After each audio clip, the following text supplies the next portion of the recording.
ಇದ್ದೀರಾ, ಉಸ್ತುವಾರಿ ಅಧಿಕಾರಿಗಳಿದ್ದೀರಾ, ಅದನ್ನು ಎಫೆಕ್ಟಿವ್ ಆಗಿ ಮಾಡಬೇಕು. ಇದುವರೆಗೂ ಮಾಡಿಲ್ಲ. ಆ ಮಾಡಿದ್ದಕ್ಕೆ ಇವತ್ತು ಎಸ್ ಪಿ ಸಾಹೇಬರು ಎತ್ತ ಹೋಗ್ತಾ ಇದೆ ನಮ್ಮದು ಮನೆ ಪೊಲೀಸ್ ಅಂತ ಹೇಳಿ ಇವತ್ತು ಈ ಸಭೆ ಕರೆದಿರೋದು. ಹಾಗಾಗಿ ಕರಾರುವಕ್ಕಾಗಿ ನೀವು ಎಲ್ಲೇ ಒಂದು ಡೈಲಿ ಒಂದು 4 ಮಂದಿಗೆ ಸಂಪರ್ಕ ಇಟ್ಕೊಳ್ಬೇಕು. ನಿಮ್ಮದೇ ಆದ ಒಂದು ಗ್ರೂಪ್ ಇಟ್ಕೋಬೇಕು. ನೀವು ಏನು ಅಷ್ಟು 1,500 ಜನ ಗ್ರೂಪಲ್ಲಿದ್ದಾರ, ಅಷ್ಟು ಜನ ಬೇಡ. ನಿಮ್ಗೆ ಎಷ್ಟು ಸಾಧ್ಯ, you are best judge.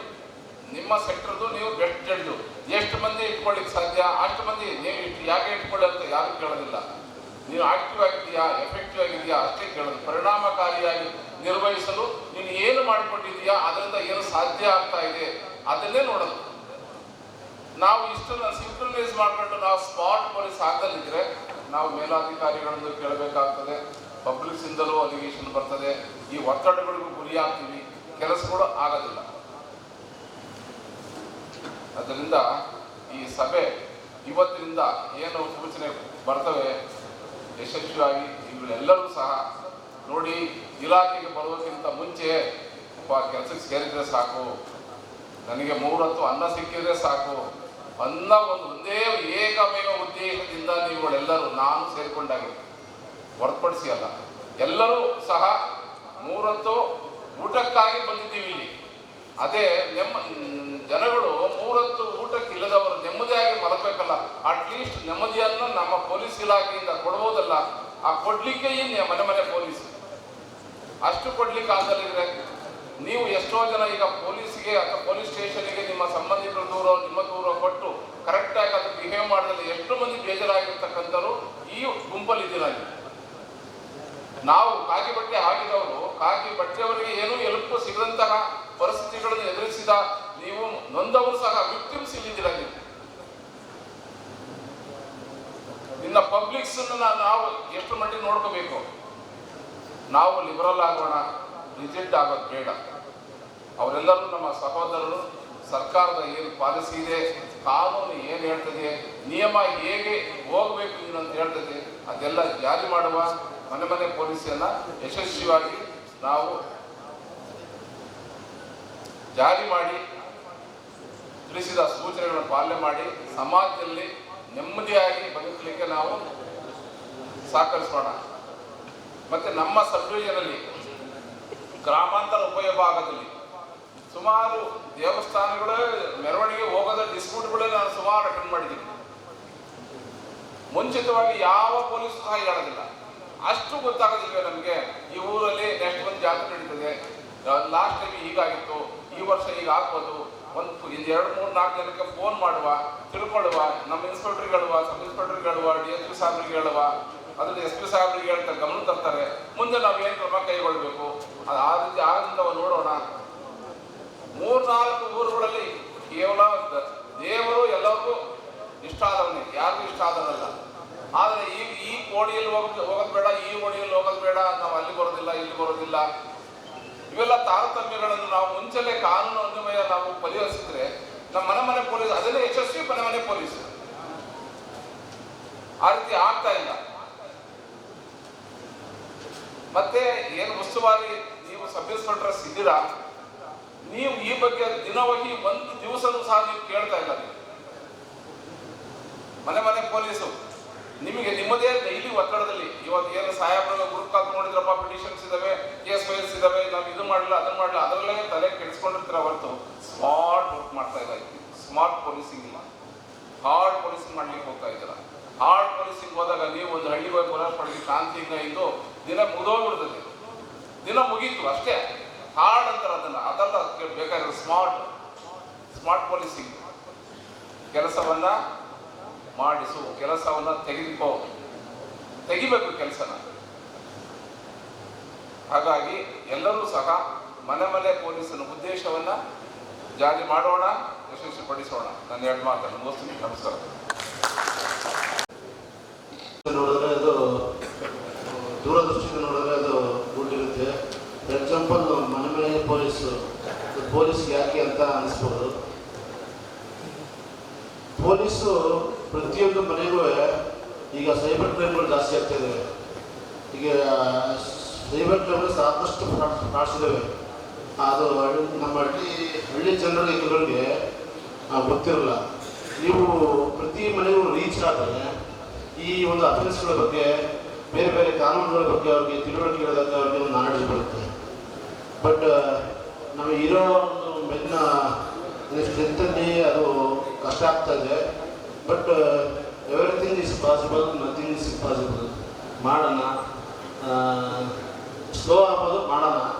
But ಆಸರೆ ಈ ಮನೆ ಪೊಲೀಸು ಇವೆಲ್ಲ ಒಳ್ಳೆ ಸ್ಕೀಮ್ಸ್ ಇದ್ದಾವೆ, ನಿಮ್ಮೆಲ್ಲರಿಗೂ ಗೊತ್ತಿದೆ. ಅದನ್ನು ಏನು ಸಂಬಳ ತಗೋತಾ ಇದ್ದೀವಿ, ಕೆಲಸ ಮಾಡಬೇಕು. ಪೊಲೀಸಲ್ಲಿ ಆಗಲ್ಲ ಅನ್ನೋದೇ ಜಾಸ್ತಿ ಇರ್ತದೆ. ಬಟ್ ಮಾಡಿದ್ರೆ ಮಾಡ್ಬೋದು, ಎಲ್ಲರೂ ಒಟ್ಟಾಗಿ ಮಾಡೋಣ.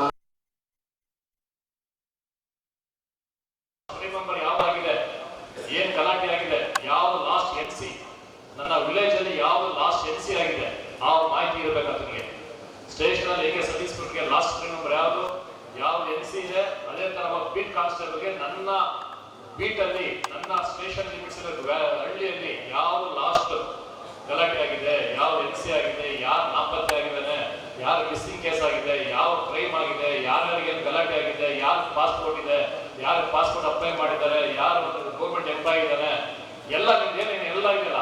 ಪಾಸ್ಪೋರ್ಟ್ ಗನ್ ಲೈಸೆನ್ಸ್ ಯಾರ ಹತ್ರ ಇದೆ, ಗನ್ ಲೈಸೆನ್ಸ್ ಯಾರ ಹತ್ರ ಇಲ್ಲ, ಯಾರು ಯೂಸ್ ಮಾಡ್ತಾ ಇದ್ದಾರೆ, ಎಲ್ಲಿ ಲಿಕ್ಕರ್ ಮಾಡಿದ್ದಾರೆ, ಈ ತರ ಪ್ರತಿ ಒಂದು ಪೊಲೀಸ್ ಸ್ಟೇಷನ್ ಹೇಗೆ ಸರ್ವಿಸ್ ಯಾವ ತರ ಇದು ಮಾಡಬೇಕು, ಅದೇ ತರ ಬೀಟ್ ಕಾನ್ಸ್ಟೇಬಲ್ ಇದೇ ಉದ್ದೇಶ. ಈ ಸಿಸ್ಟಮ್ ಮಾಡ್ಲಿಕ್ಕೆ ಸುಮ್ಮನೆ ಜನಗಳಿಗೋಸ್ಕರ ಹೋಗಿ ಮಾತಾಡ್ಸ್ಕೊಂಡು ಬರೋದಲ್ಲ. ನೀವತ್ತು ಕೂತ್ಕೊಳ್ಳಿ, ಮಾತಾಡಿ ಎಲ್ಲ. ಬಟ್ ಮಾಹಿತಿಗಳು, ಫುಲ್ ಮಾಹಿತಿಗಳು ಬೀಟ್ ಕಾನ್ಸ್ಟೇಬಲ್ ಇರಬೇಕಿದೆ. ಪ್ರತಿ ಒಂದು ವಿಷಯನೂ ವ್ಯಾಜ್ಯ ಆಗಿ 107 ಹಾಕ್ಬೇಕಾಗುತ್ತೆ, ಅದು ಸರ್ವಿಸ್ ಇನ್ಸ್ಪೆಕ್ಟರ್ ಹೆಲ್ಪ್ ಆಗುತ್ತೆ. ಹಿಂಗೆ SP ಅವರಿಗೆ ಇನ್ಸ್ಪೆಕ್ಟರ್ ಯಾವ ತರ ಹೆಲ್ಪ್ ಮಾಡ್ತೀರೋ ಅದೇ ತರ ನಿಮ್ಮ ಕಾನ್ಸ್ಟೇಬಲ್ ಆ ಕೆಲಸ ಇನ್ಸ್ಪೆಕ್ಟರ್ ತಗೋಬೇಕು ನಿಮ್ಮ ಸ್ಟಾಫ್ಗಳಿಂದ. ಅದು ಆಗ್ತಾ ಇಲ್ಲ. ನಮ್ಮ SHOಗಳು, ಇನ್ಸ್ಪೆಕ್ಟರ್ಗಳು ಯಾರು, AS ಯಾರಿದ್ರೆ ಅವ್ರಿಗೆ ನನ್ನ ಕಾನ್ಸ್ಟೇಬಲ್ ಯಾರು ಅಂತ ಗೊತ್ತಿಲ್ಲ. ಯಾರು ಬೀಟ್ ಕಾನ್ಸ್ಟೇಬಲ್ ಇನ್ಚಾರ್ಜ್, ಯಾವ ಎಷ್ಟೋ ಮಂದಿ ಬೀಟ್ ಇನ್ಚಾರ್ಜ್ ಅಂತ ಪೂರ್ವ ಸರ್ ಅದೇನೋ ಗೊತ್ತಿಲ್ಲ ಅವ್ರಿಗೆ. ನಾನು ಬಂದು ವಿಚಾರಣೆ ಮಾಡಿದಾಗ ಆಗಿದೆ. ನಿಜನಾ ಮಾತಾಡ್ರಿ, ಯಾಕೆ ತರ ಆಗ್ತಿದೆ? ನೀವು ಮಾಡ್ತಾ ಇಲ್ಲ. ಇನ್ಸ್ಪೆಕ್ಟರ್ಗಳು, ಇನ್ಸ್ಪೆಕ್ಟರ್ಗಳು ಮಾಡ್ಬೇಕಪ್ಪ.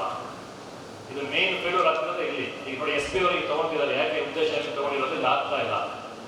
ಸೊ ಈ ಒಂದು ಉದ್ದೇಶಕ್ಕೋಸ್ಕರ ನೀವುಗಳು ಸ್ಟೇಷನ್ ಅಲ್ಲಿ ಅಟ್ಲೀಸ್ಟ್ ಬೀಟ್ಗಳಿಗೆ ಸರ್ವೆ ಆಗ್ತಿಲ್ಲ. ಬೀಟ್ ತಿಂಗಳಲ್ಲಿ 2 ಸಲ ಬೀಟ್ ಸರ್ವ್ ಮಾಡಬೇಕು ಅಂತಿದೆ. ಕಂಪಲ್ಸರಿ ಬೀಟ್ ಹೋಗಿ ಬರಬೇಕು ಅವರು ಅಲ್ಲಿರೋ ಲೋಕಲ್. ಅದಕ್ಕೋಸ್ಕರ ನಮ್ಮ ಸರ್ಕಾರ ನಿಮ್ಗೆಲ್ಲರಿಗೂ ಪ್ರತಿಯೊಬ್ಬರಿಗೂ ಬೀಟ್ಗೆ ಮೊಬೈಲ್ ನಂಬರ್ಗಳು ಕೊಟ್ಟಿದ್ದಾರೆ. ನಮ್ಗೆ ಹೆಂಗೆ CG ನಂಬರ್ ಕೊಟ್ಟಿದ್ರು, ಅದು ಮೊಬೈಲ್ ನಂಬರ್ ಎಷ್ಟೊಂದು ಯೂಸೇ ಮಾಡ್ತಿಲ್ಲ, ಯೂಸ್ ಆಗ್ತಾ ಇಲ್ಲ.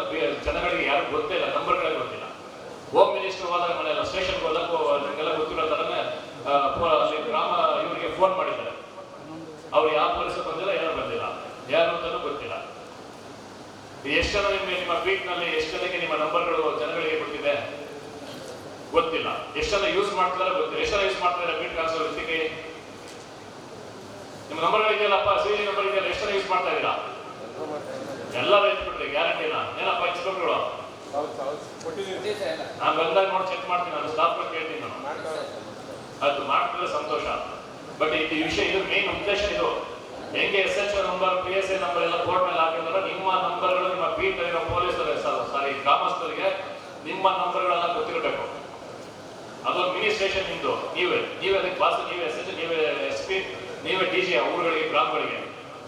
ಆ ಥರ ಕೆಲಸ ನಿಮ್ಮದು ಹೆಸರುಗಳು, ನಿಮ್ಮ ನಂಬರ್ಗಳು ಎಲ್ಲಾದ್ರೂ ನಿಮ್ಗೆ ಗೊತ್ತಿರಬೇಕು. ಮುಂಚೆ ಊರಲ್ಲಿ ದಳಪತಿಗಳು ಅಂತಿರೋರು, ಹಳೆ ಕಾಲದಲ್ಲಿ ದಳಪತಿಗಳು ಅಂತ ಮಾಡೋರು.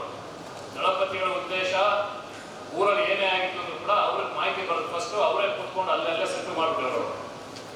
ಏನಾದ್ರು ಹೇಳಿದ್ರೆ ಪಟೇಲ್ ಗೌಡಾಸು, ಪಟೇಲ್ಸು ಸಿಸ್ಟಮ್ ಇತ್ತು ಹಳೆ. ಅದೇ ಸಿಸ್ಟಮ್ ಅಲ್ಲೇ ಈಗ ನಮ್ಮಲ್ಲಿ ಆದಿತ್ಯತೆ ಬಂದು ಈಗ ಪೊಲೀಸ್ ಈ ಸಿಸ್ಟಮ್ ಬಂದಿದೆ ಅಷ್ಟೇ. ಬೇರೆ ಏನು ಹೊಸದೇನು ನಾವೇನು ಮಾಡ್ತಾ ಇಲ್ಲ. ಅದೇ ಸಿಸ್ಟಮ್ನ ಆಧುನೀಕರಣಗೊಳಿಸಿ ನಮ್ಮಾಗಿ ಆ ಥರ ಮಾಡೋಗಿಲ್ವಲ್ಲ, ಅವರವರೇ ಸೆಟ್ ಮಾಡ್ಕೊಳಂಗಿಲ್ವಲ್ಲ. ಅದಕ್ಕೋಸ್ಕರ ಪೊಲೀಸ್ ರೂಪದಲ್ಲಿ ನಿಮ್ಮ ಕಾನೂನು ರೂಪದಲ್ಲಿ ನಿಮ್ಗೆ ಬಿಟ್ಟಿದ್ದಾರೆ. ಕಾನ್ಸ್ಟೇಬಲ್ಸ್, ಹೆಡ್ ಕಾನ್ಸ್ಟೇಬಲ್ಸ್ ಬೇಯಿಸ್ಬೇಕಲ್ಲ. ನೀವು ಅಲ್ಲಿ ನಿಂತ್ಕೊಂಡು ಸುಮಾರು ನೀವು ಬೀಟ್ ಹೋಗ್ತೀರ, ಕರೆಕ್ಟಾಗಿ ಬೀಟ್ ಹೋಗ್ತೀವಿ ಅಂತಂದ್ರೆ ಅಲ್ಲಿ ಸಣ್ಣ ಪುಟ್ಟ ತೊಂದರೆಗಳನ್ನ ಅಲ್ಲೇ ನೀವು ಬಗೆಹರಿಸ್ಕೋಬಹುದು. ಸ್ಟೇಷನ್ ಬರೋಕೆ ಇರೋದಿಲ್ಲ, ಅವರೇ ಅಟೆಂಡ್ ಮಾಡ್ತಾರೆ. ನೋಡಿ ರವೀಂದ್ರ ಹೆಂಗಿದ್ದೆ ಬಿಡ್ತಾರೆ ಬೆಳಗ್ಗೆ ಇನ್ನೇನು ಮಾಡ್ತಾರೆ, ತಲೆ ಹೋಯ್ತು ನಿದ್ದೆ ಅಂತಾನೆ ಕಣ್ಮಿಸ್ಕೊಂಡ್ರೆ ನೋಡಿ. ಅದೇ ಈಗ ಆಸಕ್ತಿ ಇಲ್ಲ, ಆಫೀಸರ್ಸ್ ಆಸಕ್ತಿ ಇರಬೇಕಿದ್ರು. ಸೊ ಈ ತರ ನಿಮ್ಮನ್ನೆಲ್ಲ ಹೋಗ್ಬೇಕು. ಅದನ್ನ ಹೋಗಿ ಏನಿದೆ ಬೇಸಿಕ್ ವರ್ಕ್ ಇದು ನಿಮ್ಮ ಹೋಯ್ತು ಅಂದ್ರೆ, ಸ್ಥಳಕ್ಕೆ ಹೋಯ್ತು ಅಂದ್ರೆ ನಿಮಗೆ ಸುಮಾರು ಜನ ಪರಿಚಯ ಆಗ್ತಾರೆ, ಮಾತಾಡ್ತಾರೆ. ನಮ್ಮ ಪೊಲೀಸರು ಬರ್ತಾರೆ, ಅಂದ್ರೆ ನಿಮ್ಮಲ್ಲಿ ಏನ್ ತೊಂದರೆ ಆಗ್ತಿದೆ ಊರಲ್ಲಿ ಈ ತರ ಇದೆಯಾ ತೊಂದರೆಗಳು ಹೇಳ್ಕೊಂತಾರೆ, ಇಲ್ಲ ಅಲ್ಲೇ ನೀವು ಸಾಲ್ವ್ ಮಾಡ್ಬೋದು, ಇಲ್ಲ ಮಾಹಿತಿ ತಗೋಬಹುದು, ಮಾಹಿತಿಯಲ್ಲಿ ಏನು ಲಿಕ್ಕರ್ ಇರ್ಬೋದು, ಇಲ್ಲ ಗಾಂಜಾ ಆಗ್ತಿರ್ಬೋದು, ಇಲ್ಲ ಇಲ್ಲಿಗಲ್ ಬೇರೆ ಏನಾದ್ರು ಆಕ್ಟಿವಿಟೀಸ್ ಇರ್ಬೋದು, ಎನಿಥಿಂಗ್ ಎಲ್ಲ ತರನು NDPS ಈಗಂತೂ NDPS ಸಿಕ್ಕಾಪಟ್ಟೆ ಆಗ್ಬಿಟ್ಟಿದೆ. ಈಗ ಸಾಹೇಬರು ಅದೋ ನೋ ಪ್ರೋ ಅಂತೇಳಿ ಒಂದು ಹೊಸದೊಂದು ಮಾಡಿದ್ದಾರೆ. ಯಾವುದೇ ಕಾರಣಕ್ಕೂ ನಾವು ಇದರಿಂದ ಡ್ರಗ್ಸ್ ನಾವು ದೂರ ಮಾಡಬೇಕು, 2028 ನಶೆ ಮುಕ್ತ ಕರ್ನಾಟಕ ಮಾಡಬೇಕು ಅನ್ನೋ ಒಂದು ನಿಟ್ಟಿನಲ್ಲಿ ನಾವೆಲ್ಲರೂ ಕಾರ್ಯರತ ಆಗಬೇಕು ಅಂತೇಳಿ ಅದು ನೆಕ್ಸ್ಟ್ ವೀಕ್ ಅದೊಂದು ಕಾರ್ಯಕ್ರಮ ಇದೆ. ಈಗ ನೆಕ್ಸ್ಟ್ ಜಿಲ್ಲಾ ಮಟ್ಟದಲ್ಲಿ ಅಲ್ಲಿಂದ ಶುರುವಾಗಿ ನಿಮ್ಮ ತನಕ ಬರೋ ಒಂದು ಕಾರ್ಯಕ್ರಮಗಳು ಕಾಲೇಜು ಸ್ಕೂಲ್ಗಳಲ್ಲಿ ಎಲ್ಲರೂ ಪ್ರತಿಯೊಬ್ಬರು ಭಾಗವಹಿಸಿ ಕಾರ್ಯಕ್ರಮ ಮಾಡುವಂಥದ್ದು ಈಗ ನೆಕ್ಸ್ಟ್ ವೀಕಿಂದ ಶುರು ಆಗ್ತಾ ಇದೆ. ಸೊ ಈ ಒಂದು ಎಲ್ಲದಕ್ಕೂ ಮೂಲ ಬೇರು ಎಲ್ಲಿ ಶುರುವಾಗುತ್ತೆ, ಎಲ್ಲ ನಮ್ಮ ಬೀಟ್ ಸಿಬ್ಬಂದಿಗಳಿಂದ. ಬೀಟ್ ಸಿಬ್ಬಂದಿಗಳು ಈ ಕೆಲಸ ತುಂಬಾ ಚೆನ್ನಾಗಿ ಮಾಡ್ತು ಅಂತಂದ್ರೆ ಏನೇನು ಕಾರ್ಯಕ್ರಮ ಸರ್ಕಾರ ಏನೇನು ಕಾರ್ಯಕ್ರಮ ಹತ್ಕೊಳ್ಳುತ್ತೆ ಇದೆಲ್ಲ ಕಾರ್ಯಕ್ರಮಗಳು ಕೂಡ ನಾವು ಯಶಸ್ವಿಗೊಳಿಸಬಹುದು. ಪ್ರತಿಯೊಂದು ಇದೊಂದೇ ಇರುತ್ತಲ್ಲ, ಆಸರೆನೂ ಅಷ್ಟೇ. ಬೀಟ್ ಕಾನ್ಸ್ಟೇಬಲ್ಸ್ ಹೋಗ್ತಿಲ್ಲ ನೀವು, ಆಸರೆ ಸಿಬ್ಬಂದಿಗಳು ಇರ್ತಾರೆ ಅಲ್ಲಿ. ಆಸರೆ ಎಷ್ಟು ಜನ ಗೊತ್ತಿದೆ ಬೀಟ್ ಕಾನ್ಸ್ಟೇಬಲ್ಗೆ? ಆಸರೆ ಕೇಳ್ತೀನಿ, ಕರೆಕ್ಟ್ ಆಗಿ ಹೇಳ್ಬೇಕು, ಹೇಳ್ಬೇಕು, ಸುಮ್ಮನೆ ಎತ್ಬೇಡಿ. ಆಸರೆ ನೋಡಿ, ಸರ್ಕಾರದ ಉದ್ದೇಶ ಇನ್ಸ್ಪೆಕ್ಟರ್ ಯಾರು ಸಿಬ್ಬಂದಿಗಳಿಗೆ ಆಸರೆ ಬಗ್ಗೆ ಹೇಳೇ ಇಲ್ಲ. ಯಾರು ಗೊತ್ತಿರುತ್ತಪ್ಪ ನೋಡಿ, ಯಾರು ಕೈ ಎತ್ತುತ್ತಾ ಇಲ್ಲ. ಆಸರೆ ಬಗ್ಗೆ ಯಾರು ಗೊತ್ತಿಲ್ಲ. ಇಷ್ಟೊಂದೆಲ್ಲ ಮಾಡ್ತಾರೆ, ಸರ್ಕಾರ ಮಾಡ್ತಾ ಇದೆ. ಬೇಸಿಕ್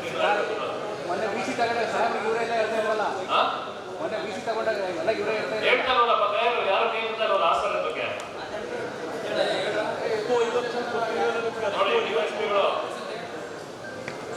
ಸೊ ಇಲ್ಲಿಂದ ಬಂದು SP ಆಫೀಸ್ ಇಂದ ಬಂದು ಇಲ್ಲಿ ಹೋಗಿದೆ ಅಷ್ಟೇ. SP ಆಫೀಸ್ ಕೆಳಗಡೆ ಹೋಗ್ತಾ ಇಲ್ಲ. ಇದು ಸನ್ಮಿತ್ರ ಯಾರು ಗೊತ್ತು? ಎಷ್ಟು ಜನ ಗೊತ್ತಿದೆ ಸನ್ಮಿತ್ರ?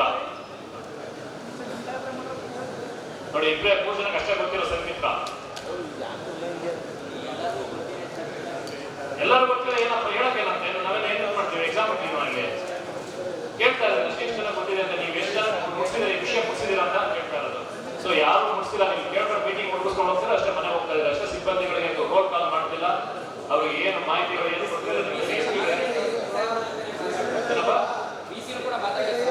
ಯಾರು ಇರ್ತಾ ಇರೋದ್ರಿ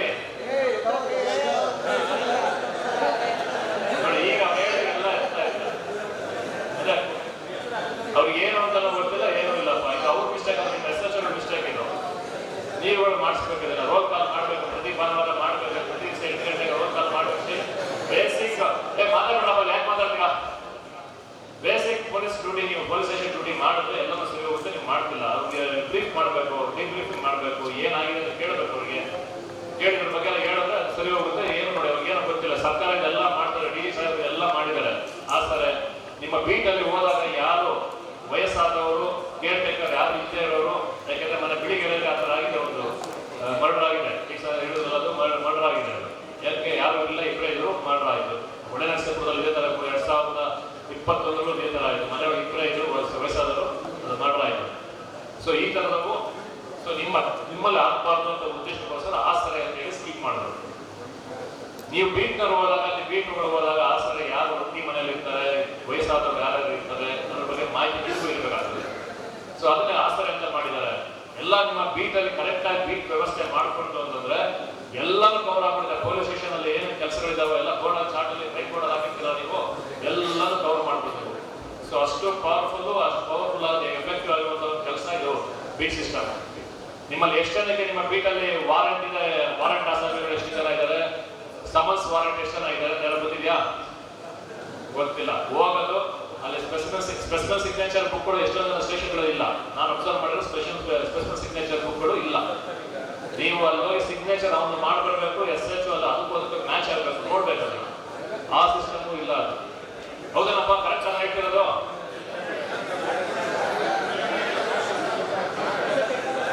ಏನು ಕೇಳಿಸ್ತಾರೆ? ಎಲ್ಲರೂ ಮಾತಾಡ್ತಾರೆ. ಅದೇ ಈ ಬಿಟ್ ಬಂದಿದೆ, ಬಟ್ ಅದು ಬೇಸಿಕ್ ಚೆಕ್ ಮಾಡಿದ್ರೆ ಎಲ್ಲಿಗೆ ಹೆಂಗ್ ಚೆಕ್ ಮಾಡ್ತೀರಿ? ಈ ಬಿಟ್ಟಲ್ಲಿ ಇದಾಗಿ ಅದೇ ಬಟ್ ಅದೇ ಮನುಷ್ಯ ಆಗಿರ್ಬೇಕಲ್ಲ. ಅದೇ ಮನುಷ್ಯ ನೀವು ಊರಲ್ಲಿ ಗ್ರಾಮ ಮುಖಂಡರು ಅಂತ ಸಿಗ್ನೇಚರ್ ತಗೊಂಡಿರ್ತಿರಲ್ಲ, ಅವ್ರ ಮೊಬೈಲ್ ನಂಬರ್ ತಗೊಂಡಿರ್ತಾರೆ, ಅವರೇ ಮನುಷ್ಯ ಮಾಡ್ತಿರ್ತಾರೆ. ಹೆಂಗ್ ಗೊತ್ತಾಗುತ್ತೆ ಅದು? ಎಲ್ಲರೂ ಮಾತಾಡಿ ಕೇಳಿಸಲ್ಲ, ಉತ್ತರ ಮಾತಾಡಿ. ಅದೇ ಫೋಟೋ ಈಗ ಅದು ಮಾದರಿ ಸೈಟ್ ಪೂರ್ವ ಸೈಟ್ ತಗೋತಾರೆ, ಮತ್ತೆ ಅಲ್ಲಿ ಹೋಗಿರ್ತೀವಿ ಅವರು ನಮ್ದು ಈ ಬಿಟ್ಟಿರೋ ಅದೇ ಊರಿಗೆ ಹೋಗಿದ್ದಾರೆ, ಅದೇ ಮನುಷ್ಯರು ಮಾತಾಡಿದ್ದಾರೆ ಅಂತ ಗೊತ್ತಿಲ್ಲ. ಆ ವ್ಯಕ್ತಿ ತಗೋಬೇಕಲ್ಲ, ಅಲ್ಲಿರೋ ಸಿಸ್ಟಮ್ ಇರೋದು ಆ ಥರ ವ್ಯಕ್ತಿಗಳ ಫೋನ್ ಅದಕ್ಕೋಸ್ಕರ ಸ್ಪೆಷಲ್ ಸಿಗ್ನೇಚರ್ ತೆಗೆದಿದ್ದಾರೆ, ಅದೇ ನಮ್ಮದು.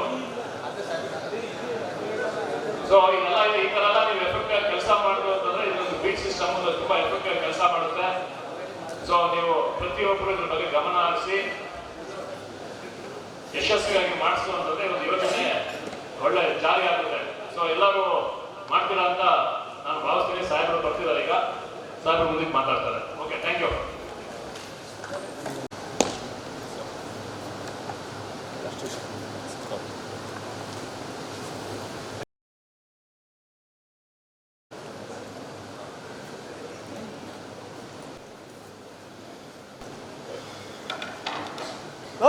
Sit there, Daisy.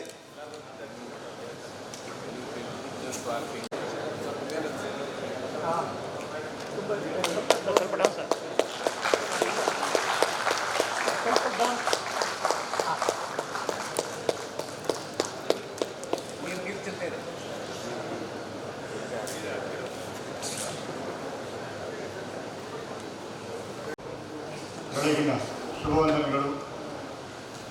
ಈ ದಿನ ಮೈಸೂರು ಜಿಲ್ಲೆಯಲ್ಲಿ ಪೊಲೀಸ್ ಇಲಾಖೆಯಲ್ಲಿ ನಡೆಸತಕ್ಕಂತಹ ಸುಧಾರಿತ ಬೀಟ್ ವ್ಯವಸ್ಥೆಯ ಎಲ್ಲ ಅಧಿಕಾರಿ ಸಿಬ್ಬಂದಿಗಳಿಗೆ ಕಳೆದ ಕೆಲವು ದಿನಗಳಿಂದ ಏನು ಒಂದು ಅಪ್ಡೇಟ್ ಆಗಿದೆ ಮತ್ತು ಏನು ವಿಚಾರಗಳು ನಾವು ಜಾರಿಗೊಳಿಸಬೇಕಾಗಿದೆ ಅನ್ನೋ ಬಗ್ಗೆ ಒಂದು ಪರಾಮರ್ಶೆಯನ್ನು ಸಭೆಯನ್ನು ಏರ್ಪಡಿಸಿ ಎಲ್ಲ ಸಿಬ್ಬಂದಿಗಳ ಜೊತೆ ಮಾಹಿತಿ ನೀಡಿ ಚರ್ಚಿಸಬೇಕು ಅಂತ ಮಾನ್ಯ ಎಸ್ ಪಿ ಸಾಹೇಬರು ನೀಡಿದ ಆದೇಶದ ಮೇರೆಗೆ ಸಭೆ ಕರೆಯಲಾಗಿದೆ. ಈ ಸಭೆಗೆ ಆಗಮಿಸಿ ಅಧ್ಯಕ್ಷತೆಯನ್ನು ವಹಿಸಿರ್ತಕ್ಕಂತಹ ಮಾನ್ಯ ಎಸ್ ಪಿ ಸಾಹೇಬರವರಿಗೆ ನಮ್ಮೆಲ್ಲರ ಪರವಾಗಿ ಸ್ವಾಗತವನ್ನು ಕೋರುತ್ತೇನೆ. ಅದೇ ರೀತಿ ಈ ಕಾರ್ಯಕ್ರಮಕ್ಕೆ ನಮ್ಮ ಅಡಿಷನಲ್ ಎಸ್ ಪಿ ನಾಗೇಶ್ವರು ಹಾಗೂ ಡಿ ಎಸ್ ಪಿಗಳಾದಂತಹ ರವಿಯವರು, ರಾಜಣ್ಣ ಅವರು ಬಂದಿದ್ದಾರೆ, ಹಾಗೂ ಎಲ್ಲ ಇನ್ಸ್ಪೆಕ್ಟರ್, ಸಬ್ ಇನ್ಸ್ಪೆಕ್ಟರ್, ಬೀಟ್ ಸಿಬ್ಬಂದಿ ಅಧಿಕಾರಿಗಳೆಲ್ಲ ಬಂದಿದ್ದಾರೆ. ನಮ್ಮೆಲ್ಲರೂ ಕೂಡ ಸ್ವಾಗತವನ್ನು ಕೋರ್ತೇನೆ. ಅದೇ ಥರ ಈ ಕಾರ್ಯಕ್ರಮಕ್ಕೆ ಪ್ರೆಸ್ ಮೀಡಿಯಾ ಕೂಡ ಬಂದಿದೆ, ಅವರು ಕೂಡ ನಾನು ಸ್ವಾಗತವನ್ನು ಕೋರ್ತೇನೆ. ಪ್ರಾಥಮಿಕವಾಗಿ ಮಾತಾಡ್ತಾ ಈ ಬೀಟ್ ಅಂತಕ್ಕಂಥದ್ದು ಪೊಲೀಸ್ ಇಲಾಖೆ ಇದ್ದಾಗಲಿದೆ. ಬೀಟ್ ಇದ್ದ ಉದ್ದೇಶ ಗ್ರಾಮಗಳಿಗೆ ಗಸ್ತು ಹೋಗ್ತಕ್ಕಂಥದ್ದು, ಅಲ್ಲಿ ಮಾಹಿತಿಯನ್ನು ಸಂಗ್ರಹಿಸ್ತಕ್ಕಂಥದ್ದು, ಇದು ನಮ್ಮ ಉದ್ದೇಶ ಆಗಿರ್ತದೆ. ಇದನ್ನು ಮುಂಚೆ ಹಳೆ ಬೀಟಲ್ಲಿ ಒಂದು ವ್ಯಾಪ್ತಿಗೆ 1 ಅಥವಾ 2 ನೈಟ್ ಬೀಟು, ಡೇ ಬೀಟ್ ಈ ಥರ 1 ಅಥವಾ 2 ಇರ್ತಾ ಇತ್ತು. ಇದನ್ನು ಸುಧಾರಿತ ಬೀಟ್ ಅಂತ ಪರಿವರ್ತಿಸಿ ಠಾಣೆಯ ಎಲ್ಲ ಸಿಬ್ಬಂದಿಗಳಿಗೂ ಬೀಟ್ ಸಿಗೋ ವ್ಯವಸ್ಥೆಯನ್ನು ಮಾಡಿ ಸಿಬ್ಬಂದಿಗಳನ್ನ ನಿಯೋಜನೆ ಮಾಡಿ ಬೀಟ್ ಹಂಚಿಕೆ ಮಾಡಲಾಗಿತ್ತು. ತದನಂತರ ಅದನ್ನು ಮತ್ತು ಪರಿವರ್ತನೆ ಮಾಡಿ ಎಲ್ಲ ಸಿಬ್ಬಂದಿಗಳಿಗೂ ಹಂಚಿದರೆ ಕಷ್ಟ ಆಗಿದೆ ಅಂತೇಳಿ ಬದಲಾವಣೆ ಮಾಡಿ ಎಷ್ಟು ಅಗತ್ಯ ಸಿಬ್ಬಂದಿ ಇತ್ತು, ಒಟ್ಟು ಸಿಬ್ಬಂದಿಯಿಂದ ಅಗತ್ಯ ಸಿಬ್ಬಂದಿ ಕಳೆದು ಉಳಿದಂಥ ಸಿಬ್ಬಂದಿಗೆ ಮಾತ್ರ ಬೀಟ್ ವ್ಯವಸ್ಥೆಯನ್ನು ಮಾಡ್ತಕ್ಕಂಥದ್ದು ವ್ಯವಸ್ಥೆ ಜಾರಿಗೆ ಬರ್ತದೆ. ಸುಧಾರಿತ ವ್ಯವಸ್ಥೆಯಲ್ಲಿ 1 ಸಿಬ್ಬಂದಿಗೆ 1 ಬೀಟ್ ಅಂತ ಇತ್ತು. ನೆಕ್ಸ್ಟ್ ಅದನ್ನು ಪರಿವರ್ತಿಸಿದಾಗ ಬಡ್ಡಿ ಕೇಸ್ ಅಂತ ಹೇಳ್ತೀವಿ, ಜೋಡಿನಲ್ಲಿ ಬೀಟ್ ಕೊಡ್ತಕ್ಕಂಥದ್ದು, ಈ ಒಂದು ವ್ಯವಸ್ಥೆ ಜಾರಿ ಬರುತ್ತೆ. ಇದರ ಮುಖ್ಯ ಉದ್ದೇಶ ಸಾರ್ವಜನಿಕರಿಗೆ ಜಾಸ್ತಿ ಸಂಪರ್ಕದಲ್ಲಿ ಇರ್ತಕ್ಕಂಥದ್ದು. 1 to 1 5 ನೇಮ್ ಗೊತ್ತಿರಬೇಕು, ಪ್ರತಿಯೊಬ್ಬರು ಫೋನ್ ನಂಬರ್ ಇರಬೇಕು, ಗ್ರೂಪ್ ಮಾಡಬೇಕು, ಈ ಥರ ಎಲ್ಲ ಸಾಕಷ್ಟು ನಿರ್ದೇಶನಗಳಿರ್ತದೆ. ಸೊ ಈ ಒಂದು ವ್ಯವಸ್ಥೆ ಸಮರ್ಪಕವಾಗಿ ಜಾರಿಗೊಳಿಸ್ತಕ್ಕಂಥದ್ದು ಸಾರ್ವಜನಿಕ ಶಾಂತಿ ಸುವ್ಯವಸ್ಥೆ ಕಾಪಾಡುವ ದೃಷ್ಟಿಯಿಂದ ಆಗಿರುತ್ತೆ. ಇದರಲ್ಲಿ ಎಲ್ಲಕ್ಕಿಂತ ಹೆಚ್ಚಾಗಿ ಪೊಲೀಸರು ಪ್ರಾಮಾಣಿಕವಾಗಿ ಇದರಲ್ಲಿ ಕೆಲಸ ಮಾಡಬೇಕಿದ್ರೆ ತಮ್ಮನ್ನು ತಾವು ತೊಡಗಿಸ್ಕೊಳ್ಬೇಕು. ಮುಂಚೆ ಬೀಟ್ ಅಂತಕ್ಕಂಥದ್ದೇ ಒಂದು ಕರ್ತವ್ಯ, ಒಂದು ದಿನ ಆಗ್ತಾಯಿತ್ತು. ಈಗ ನಮ್ಮ ಕರ್ತವ್ಯದ ಜೊತೆ ಬೀಟನ್ನು ಮಾಡಬೇಕಾಗ್ತದೆ. ಈಗಾಗಲೇ ಇದು ಅಧಿಕಾರ ವಿಕೇಂದ್ರೀಕರಣ ಆಗ್ತದೆ. ಮೊದಲು ಜುರಿಡಿಕ್ಷನ್ಗೆ ಒಂದು ಸಬ್ ಇನ್ಸ್ಪೆಕ್ಟರ್ ಅಂದರೆ ಈಗ ನಿಮ್ಮ ವ್ಯಾಪ್ತಿ ಬೀಟ್ ವ್ಯಾಪ್ತಿಗೆ ನೀವೇ ಅಧಿಕಾರಿಯಾಗಿರ್ತೀರ. ಅಲ್ಲಿ ಪ್ರತಿಯೊಂದು ಆಗುವುದು ಕೂಡ ನಿಮ್ಮ ಗಮನಕ್ಕೆ ಇರಬೇಕಾಗ್ತದೆ. ಈ ಒಂದು ವಿಚಾರದಲ್ಲಿ ನಿಮ್ಮ ಜವಾಬ್ದಾರಿಯನ್ನು ಅರ್ಥ ಮಾಡಿಸಲಿಕ್ಕೆ ಹಾಗೂ ಹೆಚ್ಚಿನ ಏನು ಸ್ಟ್ಯಾಂಡಿಂಗ್ ಆರ್ಡರ್ ಇದೆ ಅದರ ಬಗ್ಗೆ ಹೆಚ್ಚಿನ ಮಾಹಿತಿ ನೀಡಲಿಕ್ಕೆ ಈ ಸಭೆಯನ್ನು ಕರೆಯಲಾಗಿದೆ. ಈ ಸಭೆ ಯಶಸ್ವಿಯಾಗಲಿ ಅಂತಂದ್ಬಿಟ್ಟು ಎಲ್ಲರಿಗೂ ಶುಭ ಕೋರ್ತಾ ಈ ಸಭೆಯನ್ನು ಸಾಂಕೇತಿಕವಾಗಿ ಗಿಡಕ್ಕೆ ನೀರು ಎರೆಯುವ ಮೂಲಕ ಉದ್ಘಾಟಿಸಿಕೊಡ್ಬೇಕು ಅಂತ ಮಾನ್ಯ ಎಸ್ ಪಿ ಸಾಹೇಬರಿಗೆ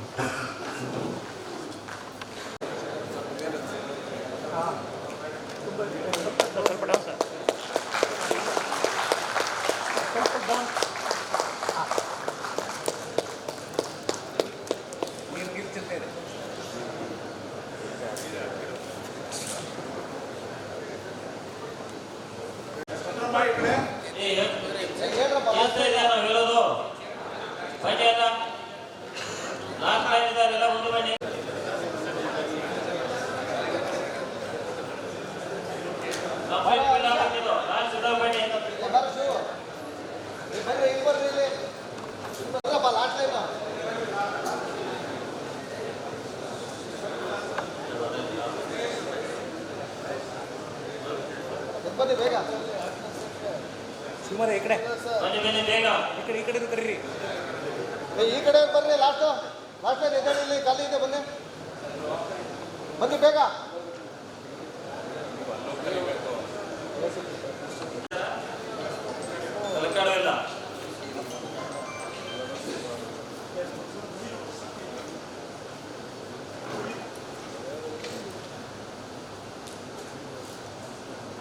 ಇಲ್ಲ ಎಲ್ಲರಿಗೂ ಶುಭೋದಯ. ಇವತ್ತು ಮೈಸೂರು ಜಿಲ್ಲಾ ಪೊಲೀಸ್ ವತಿಯಿಂದ ಬೀಟ್ ವ್ಯವಸ್ಥೆಯ ಒಂದು ಪುನರ್ ವಿಮರ್ಶೆಗಾಗಿ ನಿಮ್ಮನ್ನೆಲ್ಲ ನಾವು ಕರೆದಿದ್ದೀವಿ. ನೀವೆಲ್ಲ ಸಾಕಷ್ಟು ಸೇವೆಯನ್ನು ಮಾಡಿದ್ರಿ ಪೊಲೀಸ್ ಇಲಾಖೆಯಲ್ಲಿ. ಕೆಲವೊಬ್ರು 20 ವರ್ಷ, 25 ವರ್ಷ, 30 ವರ್ಷ ನಮ್ಮ ಇಲಾಖೆಯಲ್ಲಿ ಬೇರೆ ಬೇರೆ ರೀತಿಯ ಬೀಟ್ ವ್ಯವಸ್ಥೆ ಯಾವ ರೀತಿ ಇತ್ತು ಹಿಂದೆ, ಹಂತ ಹಂತವಾಗಿ ಯಾವ ರೀತಿ ಬದಲಾವಣೆ ಆಗಿದೆ ಅಂತೇಳಿ ತಮಗೆಲ್ಲ ನೋಡಿದಿರಿ.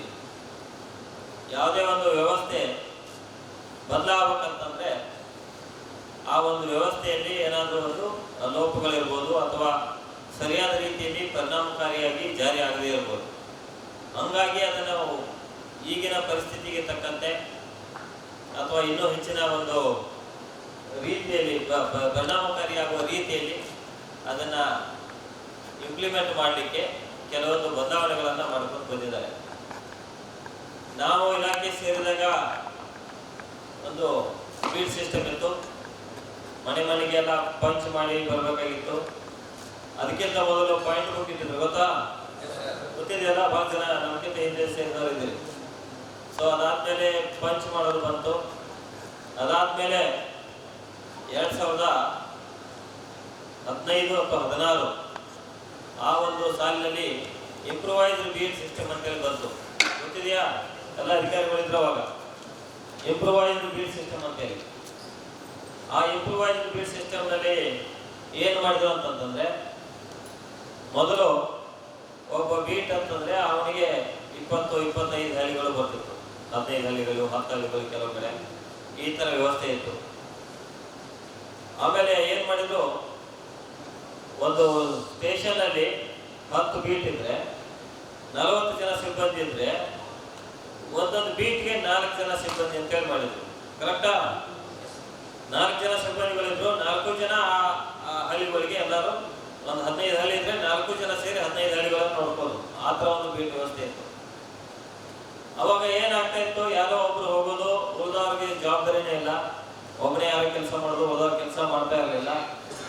ಹಂಗಾಗಿ ಅದು ವ್ಯವಸ್ಥೆ ಸರಿಯಾಗಿ ಆಗ್ತಾ ಇಲ್ಲ ಅಂತೇಳಿ ಅಂದ್ಕೊಂಡು ಒಂದು ಪ್ರದೇಶಕ್ಕೊಬ್ಬ ಪೊಲೀಸ್ ಅಂತೇಳಿ ಕಾನ್ಸೆಪ್ಟ್ ಬಂತು. ಒಂದು ಹಳ್ಳಿ ಇರಲಿ ಅಥವಾ ಒಂದು 3 ಹಳ್ಳಿ ಇರಲಿ, ಆ ಒಂದು ಹಳ್ಳಿಗೆ ಒಬ್ಬನೇ ಪೊಲೀಸು, ಅವನೇ ಬೀಟ್ ಮಾಡಬೇಕು. ಅದು ಹೇಗೆ ಮಾಡಿದ್ರು ಅಂತಂದ್ರೆ, ಒಂದು ಠಾಣೆಯಲ್ಲಿ 40 ಜನ ಸಿಬ್ಬಂದಿ ಇದ್ರೆ 40 ವಿಲೇಜ್ ಇದ್ರೆ ಒಂದೊಂದು ಹಳ್ಳಿಗೆ ಒಬ್ರು, ಅಥವಾ 60 ಹಳ್ಳಿ ಇದ್ರೆ ದೊಡ್ಡ 2 ಹಳ್ಳಿಗಳು ಸೇರಿಸಿ ಒಂದು, ಅಥವಾ ದೊಡ್ಡ ಹಳ್ಳಿ ಸೇರಿ ಒಂದು, ಅಥವಾ 80 ಹಳ್ಳಿ ಇದ್ರೆ 2 ಹಳ್ಳಿಗೆ ಸೇರಿ ಒಬ್ಬ ಪೊಲೀಸು, ಅಥವಾ ಸಿಟಿ ಬೀಟ್ ಇದ್ರೆ ಹುಣಸೂರು ಟೌನ್ ಅಂತದ್ದು, ನಂಜನಗೂಡು ಟೌನ್ ಅಂತ ಇದ್ರೆ ಈ ರಸ್ತೆಯಿಂದ ಆ ರಸ್ತೆಗೆ ಒಬ್ರು, ಅಥವಾ ಈ ವಾರ್ಡ್ಗೆ ಒಬ್ರು, ಈ ವಾರ್ಡ್ಗೆ ಒಬ್ರು ಅಂತೇಳಿ ಡಿವೈಡ್ ಮಾಡಿದ್ರು. ಅವಾಗ ಏನ್ ಮಾಡಿದ್ರು, ಟೋಟಲ್ ಕಾನ್ಸ್ಟೇಬಲ್ಗೂ ಮತ್ತು ಹೆಡ್ ಕಾನ್ಸ್ಟೇಬಲ್ ಸೇರಿ ಎಷ್ಟು ಜನ ಇದ್ದಾರೆ, 40 ಜನ ಕಾನ್ಸ್ಟೇಬಲ್ ಹೆಡ್ ಕಾನ್ಸ್ಟೇಬಲ್ ಸೇರಿದ್ರೆ 40 ಬೀಟ್ ಅನ್ನು ಮಾಡಿ ಆದೇಶ ಮಾಡ್ಬೇಕಂತೇಳಿ ಮಾಡಿದ್ರು. ಅದ್ರ ತಕ್ಕಂತೆ ಆ ಒಂದು ವ್ಯವಸ್ಥೆ ಸುಮಾರು 5-6 ವರ್ಷಗಳ ಕಾಲ ನಡೆಯಿತು. ಅದಾದ್ಮೇಲೆ ಕೆಲವೊಂದು ಕಡೆ ಈ ಒಂದು ಬೀಟ್ ವ್ಯವಸ್ಥೆ ಮಾಡ್ತಾ ಇರುವಾಗ ಒಬ್ಬೊಬ್ರು ಕಂಪ್ಯೂಟರ್ ಆಪರೇಟರ್ ಆಗಿರ್ತಾನೆ, ಸ್ಟೇಷನ್ ಅಲ್ಲಿ SP ಕಾನ್ಸ್ಟೇಬಲ್ ಆಗಿರ್ತಾನೆ, ವಾರೆಂಟ್ ಮಾಡ್ತಾ ಇರ್ತಾನೆ, ಕೋರ್ಟ್ PC ಆಗಿರ್ತಾನೆ, ಕ್ರೈಮ್ ವರ್ಕ್ ಮಾಡ್ತಾ ಇರ್ತಾನೆ. ಅವನಿಗೆ ನೀವು ಹಳ್ಳಿ ಒಂದು ಜವಾಬ್ದಾರಿ ಕೊಟ್ರೆ ಸ್ಟೇಷನ್ ಕೆಲಸ ಮಾಡಬೇಕು, ಆ ಕೆಲಸ ಮಾಡಬೇಕು, ಎರಡು ಕಷ್ಟ ಆಗ್ತದೆ, ಸರಿಯಾಗಿ ಮಾಡೋಕ್ಕಾಗಲ್ಲ ಅಂತೇಳಿ ಆ ವ್ಯವಸ್ಥೆನ ಏನು ಮೂಲ ಧ್ಯೇಯ ಏನಿತ್ತು, ಏನೇನು ಡ್ಯೂಟೀಸ್ ಇದೆ, ಏನೇನು ಮಾಡಬೇಕು ಅಂತೇಳಿ ಅದೇ ಉಳಿಸ್ಕೊಂಡು ಕೇವಲ ಈ ಹೆಚ್ಚಿನ ಒಂದು ಸಿಬ್ಬಂದಿಗಳನ್ನ ಏನು ಉಪಯೋಗಿಸ್ಕೊಂಡಿದ್ರು ಅದನ್ನು ಕಡಿಮೆ ಮಾಡಿ ಎಸೆನ್ಷಿಯಲ್ ಕರ್ತವ್ಯಕ್ಕೆ ಬಿಟ್ಟು ಉಳಿದ ಸಿಬ್ಬಂದಿಗಳಿಗೆ ಮಾತ್ರ ಒಂದು ಬೀಟ್ ವ್ಯವಸ್ಥೆಯನ್ನು ಕೊಡೋಣ ಅಂತೇಳಿ ಹೇಳಿ ಮಾಡಿ 1032 ಅಂತೇಳಿ ಒಂದು ಹೊಸ ಒಂದು ಬೀಟ್ ಸಿಸ್ಟಮ್ಗೆ ಒಂದು ಹೊಸ ಸರ್ಕ್ಯುಲರ್ ಎಸ್ ಒ. ಸೊ ಆ ಎಸ್ ಒ ಪ್ರಕಾರ ಕಂಪ್ಯೂಟರ್ ಆಪರೇಟರು, ಎಸ್ ಪಿ ಕಾನ್ಸ್ಟೇಬಲ್ಗಳು, ಕ್ರೈಮ್ನವರು, ಸಮನ್ಸ್ ವಾರೆಂಟ್ ಮಾಡೋರು ಇವನ್ನೆಲ್ಲ ಹೊರಗೆ ತೆಗೆದು ಯಾರು ಅವೈಲೇಬಲ್ ಆಗಿ ಸಿಗ್ತಾರೆ ಕೆಲಸ ಮಾಡಲಿಕ್ಕೆ, ಬೀಟ್ ಡ್ಯೂಟಿ ಮಾಡಲಿಕ್ಕೆ ಅಂಥವ್ರು ಮಾತ್ರ ಈ ಒಂದು ಬೀಟ್ ವ್ಯವಸ್ಥೆಗೆ ಅಳವಡಿಸ್ಕೊಂಡು. ಸೊ ಆವಾಗ ಅದನ್ನು ಮಾಡುವಾಗ ಇನ್ನೊಂದು ವಿಷಯನ ಗಮನದಲ್ಲಿ ಇಟ್ಕೊಂಡು ಬಡ್ಡಿ ಪೇರ್ ಸಿಸ್ಟಮ್ ಮಾಡೋಣ ಅಂತೇಳಿ. ಯಾಕೆಂದರೆ ಒಬ್ಬರೇ ಕೆಲವು ಸಲ ಒಬ್ಬರೇ ಹೋಗೋದು ಕಷ್ಟ ಆಗ್ಬೋದು, ಕೆಲವು ಸಲ WPCಗಳು ಇರ್ತಾರೆ ಅಥವಾ ಏಜ್ ಇರ್ತಾರೆ, ಅದು ಒಂದು ಆಯಿತು. ಅಥವಾ ಕೆಲವು ಸಲ ಒಬ್ಬರು ಟ್ರಾನ್ಸ್ಫರ್ ಆಗ್ತಾರೆ, ಟ್ರಾನ್ಸ್ಫರ್ ಆದಾಗ ಆ ಒಂದು ಬೀಟ್ಗೆ ಹೊಸೊಬ್ಬರು ಬರ್ತಾರೆ, ಆವಾಗ ಕಷ್ಟ ಆಗ್ತದೆ.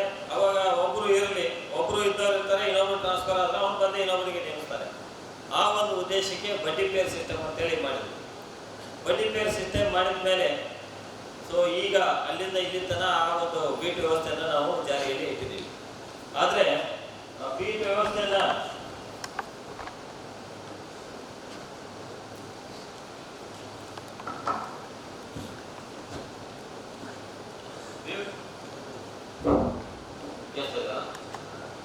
ಸೊ ಬೀಟ್ ವ್ಯವಸ್ಥೆ ಬಡ್ಡಿ ಪೇರ್ ಸಿಸ್ಟಮ್ ಏನನ್ನದೆ ಅದು ಇಲ್ಲಿವರೆಗೆ ಜಾರಿಯಾಗಿದೆ. ನಮ್ಮ ಮೈಸೂರು ಜಿಲ್ಲೆಯಲ್ಲಿ ಸಹಿತ ಆ ಒಂದು ಬೀಟ್ ವ್ಯವಸ್ಥೆ ಜಾರಿ ಇದೆ. ನೀವೆಲ್ಲ ಈ ಒಂದು ಬೀಟ್ ವ್ಯವಸ್ಥೆಯನ್ನು ಮಾಡಬೇಕಂದ್ರೆ ಕಮ್ಯುನಿಟಿ ಪೊಲೀಸಿಂಗನೋ ಅಥವಾ ಜನಸ್ನೇಹಿ ಪೊಲೀಸ್ ಅಂತನೋ, ಪ್ರದೇಶಕ್ಕೊಬ್ಬ ಪೊಲೀಸ್ ಅಂತನೋ, ಅಥವಾ ಜನರೊಂದಿಗೆ ಪೊಲೀಸ್, ಜನರ ಮಧ್ಯೆ ಪೊಲೀಸ್, ಹೀಗೆ ಹಲವಾರು ಒಂದು ಧ್ಯೇಯದ ಮೂಲಕ ಈ ಒಂದು ಬೀಟ್ ವ್ಯವಸ್ಥೆಯನ್ನ ಮಾಡಲಾಯಿತು.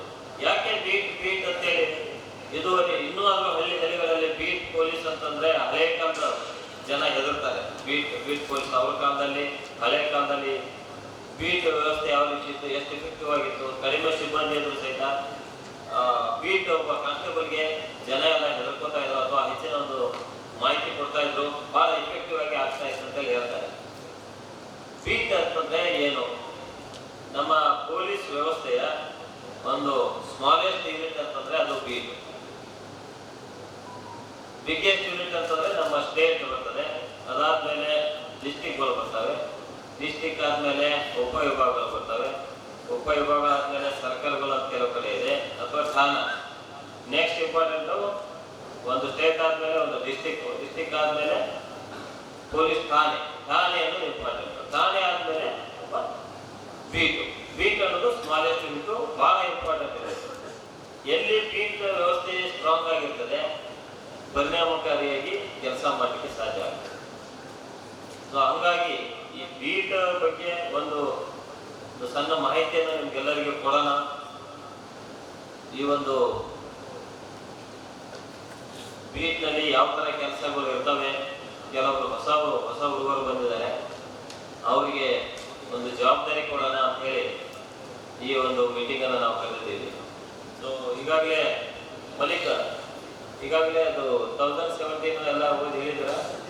1017 ಬಗ್ಗೆ ಅವರ ಕರ್ತವ್ಯಗಳು ಏನು? ಒಬ್ಬ ಬೀಟ್ ಕಾನ್ಸ್ಟೇಬಲ್ ಅಂತಂದ್ರೆ ಸುಮ್ಮನೆ ಅಲ್ಲ, ಒಬ್ಬ PSI ಅಥವಾ ಇನ್ಸ್ಪೆಕ್ಟರ್ ಯಾವ ರೀತಿ ಸ್ಟೇಷನ್ಗೆ ಹೆಡ್ ಆಗಿರ್ತಾರೋ ಆ ಒಂದು ಏರಿಯಾಕ್ಕೆ ಅವರೇ ಪೂರ್ತಿ ಜವಾಬ್ದಾರಿ ವ್ಯಕ್ತಿ ಅವರೇ ಆಗಿರ್ತಾರೆ. ಯಾರು ಒಂದು ಜಿಲ್ಲೆಗೆ SP ಗೆ ಏನು ಪವರ್ಸ್ ಇರ್ತದೋ ಅದೇ ಪವರ್ಸ್ ಅನ್ನ ಒಬ್ಬ ಬೀಟ್ ಕಾನ್ಸ್ಟೇಬಲ್ ಸಹಿತ ಇದೆ. ಆ ಒಂದು ಸರ್ಕ್ಯುಲರ್ ಅದೇ ಹೇಳ್ತದೆ. ಸೊ ಆ ಒಂದು ಜವಾಬ್ದಾರಿ ಬರ್ಬೇಕಂತಂದ್ರೆ ನೀವು ಬೀಟ್ನಲ್ಲಿ ಸರಿಯಾಗಿ ಕೆಲಸ ಮಾಡಬೇಕು. ಬೀಟ್ನಲ್ಲಿ ಏನೇನು ಕೆಲಸ ಬರ್ತದೆ, ಏನೇನು ಬರ್ತದೆ? ಬೀಟ್ ಸದಸ್ಯರ ನೇಮಕ ಆಗಬೇಕು, ಫಸ್ಟ್ ಆಗ್ಬೇಕಾಗಬಾರ್ದ? ಬಹಳಷ್ಟು ಬೀಟ್ಗಳಲ್ಲಿ ಬೀಟ್ ಸದಸ್ಯರು ಇದ್ದಾರೆ. ಅವರು ಎಷ್ಟು ಜನ ಅದರಲ್ಲಿ ಸತ್ತೋಗಿದ್ದಾರೋ, ಎಷ್ಟು ಜನ ಊರು ಬಿಟ್ಟಿದ್ದಾರೋ, ಎಷ್ಟು ಜನ ಮದುವೆಗೆ ಬೇರೆ ಕಡೆ ಹೋಗಿರ್ತಾರೆ, ಕೆಲಸಕ್ಕೆ ಇನ್ನೊಂದು ಕಡೆ ಹೋಗಿರ್ತಾರೆ, ಈ ತರ ಆಗಿರ್ತದೆ. ಸೊ ಈಗ ನಾವು ಈ ಒಂದು ಮೀಟಿಂಗ್ ಮಾಡೋ ಉದ್ದೇಶ ಏನಂತಂದ್ರೆ ಈ ವ್ಯವಸ್ಥೆಯನ್ನ ನೀವು ಮತ್ತೆ ಪುನರ್ ಸ್ಥಾಪಿಸ್ಬೇಕಂತಂದ್ರೆ ಫಸ್ಟ್ ಕೆಲಸನೇ ಯಾವ ಬೀಟ್ಗೆ ಯಾರು ಪೊಲೀಸ್ ಅದು ಗೊತ್ತಾಗುತ್ತೆ.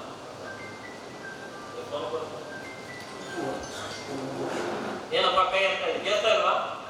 ಯಾರೋ ಕೈ ಇಟ್ಟಿದ್ರಲ್ಲ,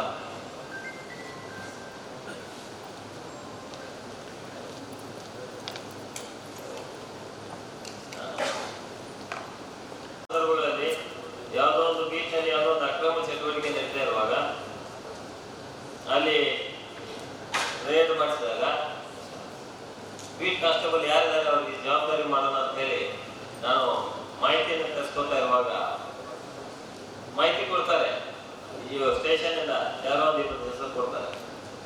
ಅಲ್ಲಿ ನೋಡಿದ್ರೆ ಅವನು ಯಾವತ್ತೂ ಬೀಟ್ಗೆ ಹೋಗಿಲ್ಲ. ನಾನು ಹಿಂದೆ ಮಂಡ್ಯದಲ್ಲಿದ್ದಾಗ ಒಂದು ಇದೇ ಥರ ಇನ್ಸ್ಟೆನ್ಸ್ ಆಗಿತ್ತು. ಅವನು 1 ವರ್ಷದಿಂದ ಬೆಡ್ ರಿಡನ್ ಒಬ್ರು ಸಿಕ್ಕಿದಾನೆ ಕಂಪ್ಲೀಟ್ ಆಗಿ. ಅವನು ಬೀಟ್ಗೆ ಹಾಕಿದ್ರು, ನಾನು ಅವನು ಸಸ್ಪೆಂಡ್ ಮಾಡಿಬಿಟ್ಟಿದ್ದೆ. ಅವನೇ ಜವಾಬ್ದಾರಿ ಅಂತೇಳಿ ಯಾವುದೋ ಒಂದು ಇಸ್ಪೀಟಲ್ಲಿ ನಡೀತಾ ಇರ್ತದೆ. ಅವನು ನೋಡಿದ್ರೆ ಅವನು ಅವ್ರ ಮನೆಯವರೆಲ್ಲ ಅವನು ಸ್ಟ್ರೆಚರಲ್ಲಿ ಹಾಕೊಂಡು ನನ್ನ ಆಫೀಸಿಗೆ ಹೋಗ್ಬೇಕು ನೋಡಿ ಸರ್ ಸೊ ಇದೆಲ್ಲ ಯಾವಾಗ ಇದು ಎಲ್ಲ ಠಾಣೆಯಲ್ಲಿ ಎಲ್ಲ ಎಸೆನ್ಷಿಯಲ್ ಕೆಲಸ ಬಿಟ್ಟು ಯಾರು ಕರೆಕ್ಟಾಗಿ ಕೆಲಸ ಮಾಡ್ತಾರೆ ಅಂತವ್ರು ನೇಮ್ಸ್ ಅಂತ ಕೇಳಿದ್ರೆ ಇಲ್ಲೇನು ಸಹಿತ ನಾನು ಪಿರಿಯಾಪಟ್ಟಣದಲ್ಲಿ ನೋಡಿದ ಮೇಲೆ 112 ಡ್ಯೂಟಿ ಮಾಡ್ತಾನೆ ಅವನಿಗೆ ಡ್ಯೂಟಿ ಹಾಕಿದ್ದೀನಿ, ಅಥವಾ ಯಾರೋ ಒಬ್ಬನು ಸ್ಟೇಷನ್ ಅಲ್ಲಿದ್ದಾನೆ ಅವನಿಗೆ ಡ್ಯೂಟಿ ಹಾಕಿದ್ದೀನಿ. ಈ ತರದ ವ್ಯವಸ್ಥೆ ನಡೀತಾ ಇದೆ. ಆ ಕಾರಣಕ್ಕೆ ನಾನು ಪ್ರತಿ ಠಾಣೆ ಎಷ್ಟು ನಿಮ್ಮದು ಎಷ್ಟು ಬೀಟ್ ಇದೆ 15 ಬೀಟ್ ಅಂತಾರೆ, ಕಂಪಲ್ಸರಿ 30 ಜನ ಹಾಕಲೇಬೇಕು. 30 ಜನ ಯಾರು ಪಕ್ಕ ಕೆಲಸ ಮಾಡೋಂತ ಇರಬೇಕು, ಲೆಕ್ಕದಲ್ಲಿ ಇಲ್ದಾರ ಬೇಡ. ಇಲ್ಲ ಅಂತಂದ್ರೆ 2 ಬೀಟ್ ಬೇಕಾದ್ರೆ ಕಂಪೈನ್ ಮಾಡಿ ಸಿಬ್ಬಂದಿ ಕೊರತೆ ಇದೆ ಅಂತಂದ್ರೆ ಮುಂದಿನ ದಿನಗಳಲ್ಲಿ ಬರ್ತಾರೆ, ಅವಾಗ ಹೆಚ್ಚಿಗೆ ಹಾಕ್ಬೋದು. 2 ಬೀಟ್ ಸೇರಿಸಿ ಕಂಪೈನ್ ಮಾಡಿ ನೀವು ಅವ್ರಿಗೆ ಬೀಟ್ ಕೆಲಸ ಕೊಡಿ, ಅವಾಗ ಕರೆಕ್ಟಾಗಿ ಕೆಲಸ ಮಾಡ್ತಾರೆ. ಇದು ಯಾಕೆ ನಾನು ಹೇಳ್ತಾ ಇದ್ದೀನಿ ಅಂತಂದ್ರೆ ಇವತ್ತು ಎಷ್ಟು ಜನ 325 ಜನ ಬಂದಾರೆ, ನನಗೆ 592 ಜನ ಬರಬೇಕು. ಇನ್ನ 200 ಜನಕ್ಕೆ ಇನ್ನೊಂದು ದಿನ ಮೀಟಿಂಗ್ ಆಗ್ಬೇಕು. ಇವತ್ತೆಲ್ಲ ಹೆಸರು ತಗೊಂಡಿದ್ರೆ ಇಲ್ಲ ನಾಗರಾಜ, ಇವತ್ತು ಎಷ್ಟು ಜನ ಬಂದಾರೆ, ಇನ್ನು ಉಳಿದವ್ರು ಎಷ್ಟು ಜನ ಇದಾರಲ್ಲ ಪ್ರತಿಯೊಬ್ಬರಿಗೂ ನಾನೇ ಬ್ರೀಫ್ ಮಾಡಬೇಕು. ಅಲ್ಲಿ ತಕ್ಕ ಸಮಾಧಾನ ಆಗಲ್ಲ ನಮಗೆ. ನಾನು ಅದಕ್ಕೆ 2 ಗ್ರೂಪ್ ಮಾಡೋಣ ಅಂತೇಳಿ, ಒಂದೇ ದಿನ ಎಲ್ಲರೂ ಬರೋಕ್ಕಾಗಲ್ಲ ಅಂತೇಳಿ. ಆಯ್ತು, ಇವತ್ತು ಬಂದಿದ್ದಾರೆ ಸಾಕು, ನಮ್ಮ ಫುಲ್ ಸ್ಟ್ರೆಂತ್ ಇದೆ. ನೆಕ್ಸ್ಟ್ ಇನ್ನೊಂದು ಮೀಟಿಂಗ್ ಆಗ್ತದೆ 2-3 ದಿನದಲ್ಲಿ ಹೇಳ್ತೀನಿ ನಾನು ಡೇಟು. ಅವತ್ತು ಉಳಿದವ್ರು ಎಲ್ಲರೂ ಬರಬೇಕು. ಸರ್ಕಾರ ಠಾಣೆದವರು ಬಂದಿಲ್ಲ, ಅದ್ರ ಜೊತೆಗೆ ಉಳಿದವ್ರು ಎಲ್ಲರೂ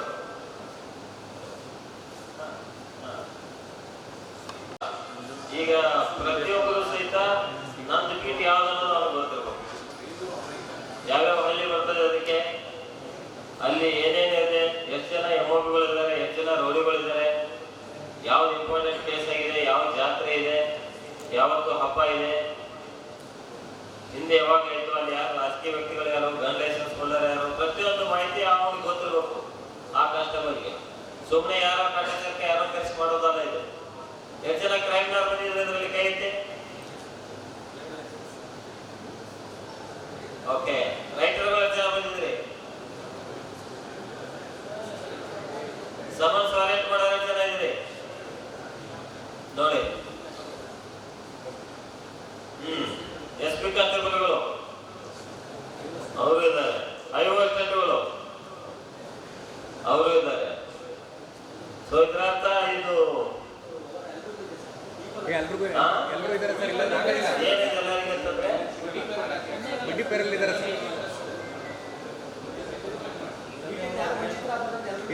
ಬೀಟಿಗೆ ವಂಚಿತರಾಗಬಾರ್ದಂತೇಳಿ. ಬಟ್ ನಮ್ಮ ಬೀಟ್ ಸಿಸ್ಟಮ್ನ ಆಶಯ ಏನು?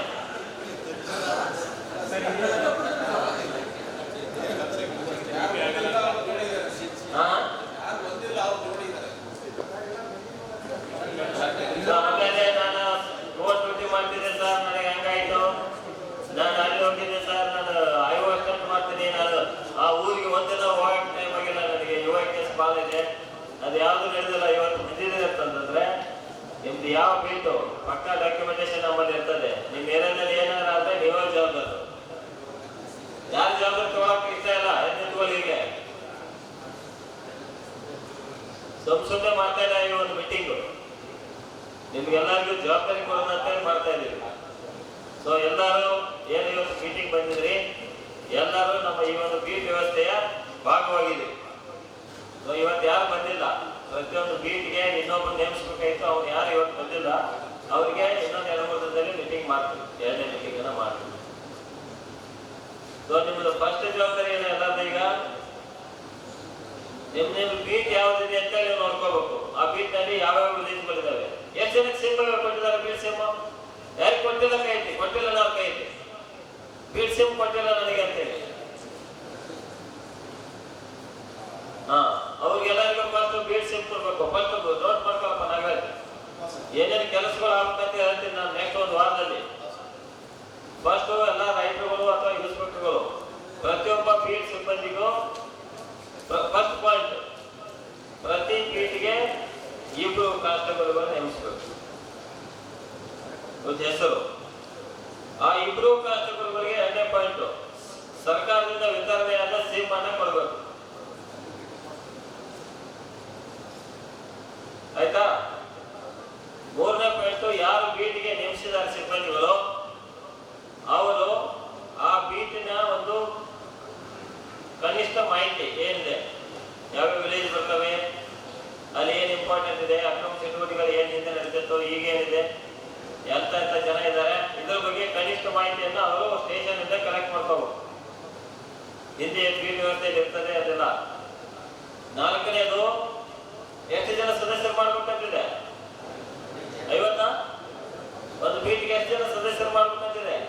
2017 ನಲ್ಲಿ ಮಿನಿಮಮ್ 50 ಅಂತಿದೆಯಲ್ಲ, 50 ಜನ ಮಿನಿಮಮ್, 50 ಜನ ಮಿನಿಮಮ್ ಸದಸ್ಯರನ್ನ ಮಾಡಬೇಕು. ಹಳೆಯದಿದ್ದವ್ರು ಬಿಟ್ಟುಬಿಡಿ. ಹಳೆಯದಿದ್ದವರು ಕೆಲವೊಬ್ರು ಚೆನ್ನಾಗಿದ್ರೆ, ಮಾಹಿತಿ ಕೊಡ್ತಾ ಇದ್ರೆ, ನಿಮ್ ಜೊತೆ ಒಳ್ಳೆ ರೀತಿಯಿಂದ ಇದ್ರೆ ಅವ್ರದ್ದು ಸಹಿತ ಹಾಕೋಬೇಕು.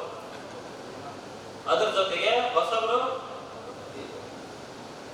ತಗೋಬೇಕು. ಅದಕ್ಕೆ ಈ ಬೀಟ್ ಸಿಸ್ಟಮ್ ನಲ್ಲಿ ಬೀಟ್ ಸದಸ್ಯರನ್ನ ಮಾಡುವಾಗ ಯಾವ್ದೋ ಒಂದು ಜನಾಂಗದವ್ರನ್ನ ಎಲ್ಲ ಸೇರಿಸ್ಕೊಂಡ್ಬಿಡೋದಲ್ಲ, ಯಾವ್ದೇ ಒಂದೇ ಏಜ್ ಗ್ರೂಪ್ನವ್ರು ಸೇರಿಸೋದಲ್ಲ, ಯಾವ್ದೇ ಒಂದೇ ಲಿಂಗದವ್ರನ್ನ ಎಲ್ಲ ಗಂಡಸನ್ನ ಸೇರಿಸೋದಲ್ಲ, ಯಾವ್ದೇ ಒಂದೇ ಜಾತಿಯವರಲ್ಲ.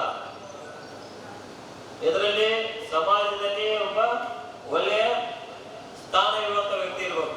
ಒಳ್ಳೆಯ ಸ್ಥಾನ ಅಂತಂದ್ರೆ ಏನು, ರೌಡಿಸಮ್ ಮಾಡ್ಕೊಂಡು ಅವನ ಹೊರಕೊಂಡಿದ್ದಾನೆ, ಎಲ್ಲರೂ ಅವ್ರಿಗೆ ಎದುರಿಸ್ತಾರೆ, ಅವ್ರಿಗೆ ಒಳ್ಳೆ ಸ್ಥಾನ ಅಲ್ಲ, ಒಂದು ಗೌರವವಾದ ಒಂದು ಸ್ಥಾನ ಇರ್ತಾರೆ ಬೀಟ್ ವ್ಯವಸ್ಥೆಯಲ್ಲಿ ನೀವು ತಗೋಬೇಕಂದ್ರೆ. 2ನೇದು, ಅವರು ನಮ್ಮ ಪೊಲೀಸ್ ಇಲಾಖೆ ಜೊತೆ ಸಹಕರಿಸ್ತಾ ಇರ್ಬೇಕು, ಒಳ್ಳೊಳ್ಳೆ ಮಾಹಿತಿಯನ್ನು ಕೊಡ್ತಾ ಇರ್ಬೇಕು. ಊರಿನಲ್ಲಿ ಒಂದು ಏನಾದ್ರು ಒಂದು ಸಣ್ಣ ಘಟನೆ ಆದ್ರೂ ನಿಮ್ಗೆ ಫೋನ್ ಬರ್ಬೇಕು. ಆ ತರದ್ದು ವ್ಯಕ್ತಿಗಳನ್ನ ಹಾಕೋಬೇಕು. 3ನೇದು, ಎಲ್ಲಾ ಜಾತಿ ಜನಾಂಗದವ್ರನ್ನ ಹಾಕೋಬೇಕು.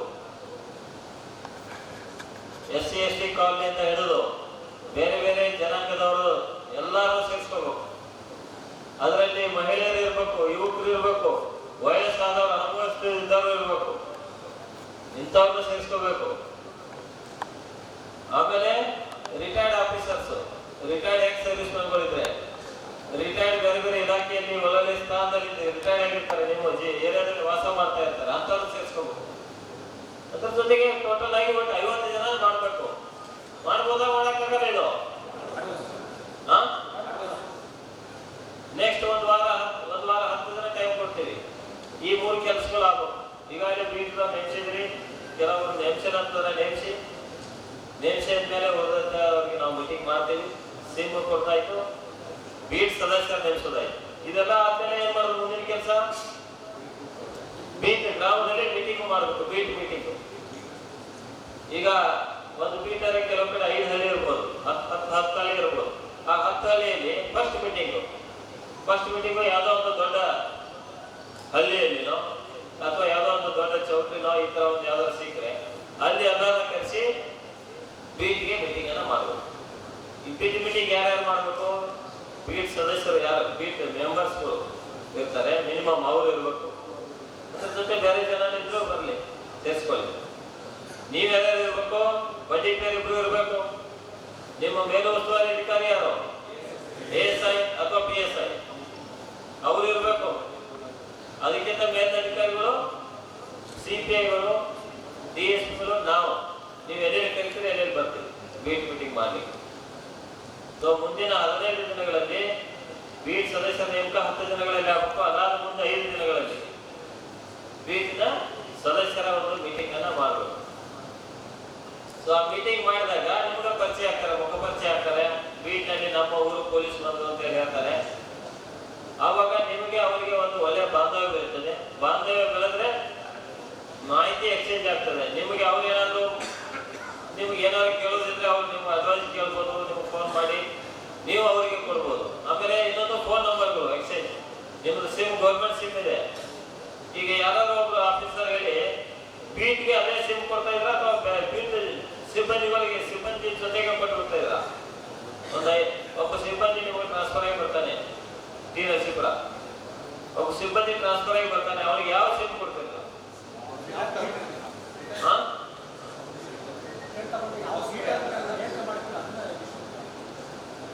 ಯಾವ ಬೀಟ್ ಅವನು ಟ್ರಾನ್ಸ್ಫರ್ ಆಗಿ ಹೋದ, ಇನ್ನೊಬ್ರು ನೆನೆಸ್ತಾರಲ್ಲ ಅದೇ ಸಿಮ್ ಕೊಡ್ತಾರಾ? ಕೊಡ್ತೀರಾ? ಇಲ್ಲ. ಕೊಟ್ಟರೆ ಒಳ್ಳೇದ ಅಂತ ಹೇಳ್ತೀವಿ. ಒಳ್ಳೇದ ಅದಕ್ಕೆ ಕೊಟ್ಟಿದ್ದು. ಈಗ ಕೇರಳ ಇನ್ಸ್ಪೆಕ್ಟರ್ ಟ್ರಾನ್ಸ್ಫರ್ ಆದ್ಮೇಲೆ ಅವ್ನು ಸಿಮ್ ತಗೊಂಡೋಗಿ ಸಾಲಿಗ್ರಾಮ್ ಕೊಡ್ತಾರ? ಮತ್ತೆ ಎಷ್ಟು ಮೈಸೂರಿಂದ ಎಷ್ಟು ಮಂಡ್ಯ ಕೊಟ್ಬಿಡ್ತಾರ ಸಿಮ್ ಅನ್ನ? ನಾನು ಅಥವಾ ಮಂಡ್ಯದಿಂದ ಮೈಸೂರು ಬಂದಂತೇಳಿ ಅದನ್ನೇ ಸಿಮ್ ನಾನು ತಗೊಂಡ್ಬಂದ್ಬಿಟ್ಟು ಇಲ್ಲಿ ಅವ್ರಿಗೆ ಅಲ್ಲಿ ಬೇರೆ ಸಿಮ್ ಕೊಡಿ ಅಂತಂದ್ರೆ ಆಗ್ತದ? ಆ ತರ ನಡೆದಿದೆ. ನಾನು ಇದು ಸುಳ್ಳು ಹೇಳ್ತಾ ಇಲ್ಲ, ನಡೆದಿದೆ. ಹೇಳಿ ಯಾವ್ದೋ ಸಿಮ್ ಕೊಟ್ಟ ಲೆಕ್ಕನೇ ಇಲ್ಲ, ಎಷ್ಟು ಜನ ಸಿಮ್ ಲೆಕ್ಕ ಇಲ್ಲ. ನಾನು ಬಂದ್ಮೇಲೆ ಸಿಮ್ಗಳು ಎಷ್ಟೋ ಫೋಟೋ ಸರಿಯಾಗಿ ಮಾಡ್ಕೊಂಡಿರ್ಲಿಲ್ಲ. ಆಮೇಲೆ ಸಿಮ್ಗಳು ಎಲ್ಲೆಲ್ಲಿ ಯಾರ್ಯಾರ ಕಡೆ ಇದೆ ಎಲ್ಲ ಲೆಕ್ಕ ಹಾಕಿ ಈಗ ಒಂದು ಹಂತಕ್ಕೆ ತಂದಿದ್ದೀವಿ. ವೈರ್ಲೆಸ್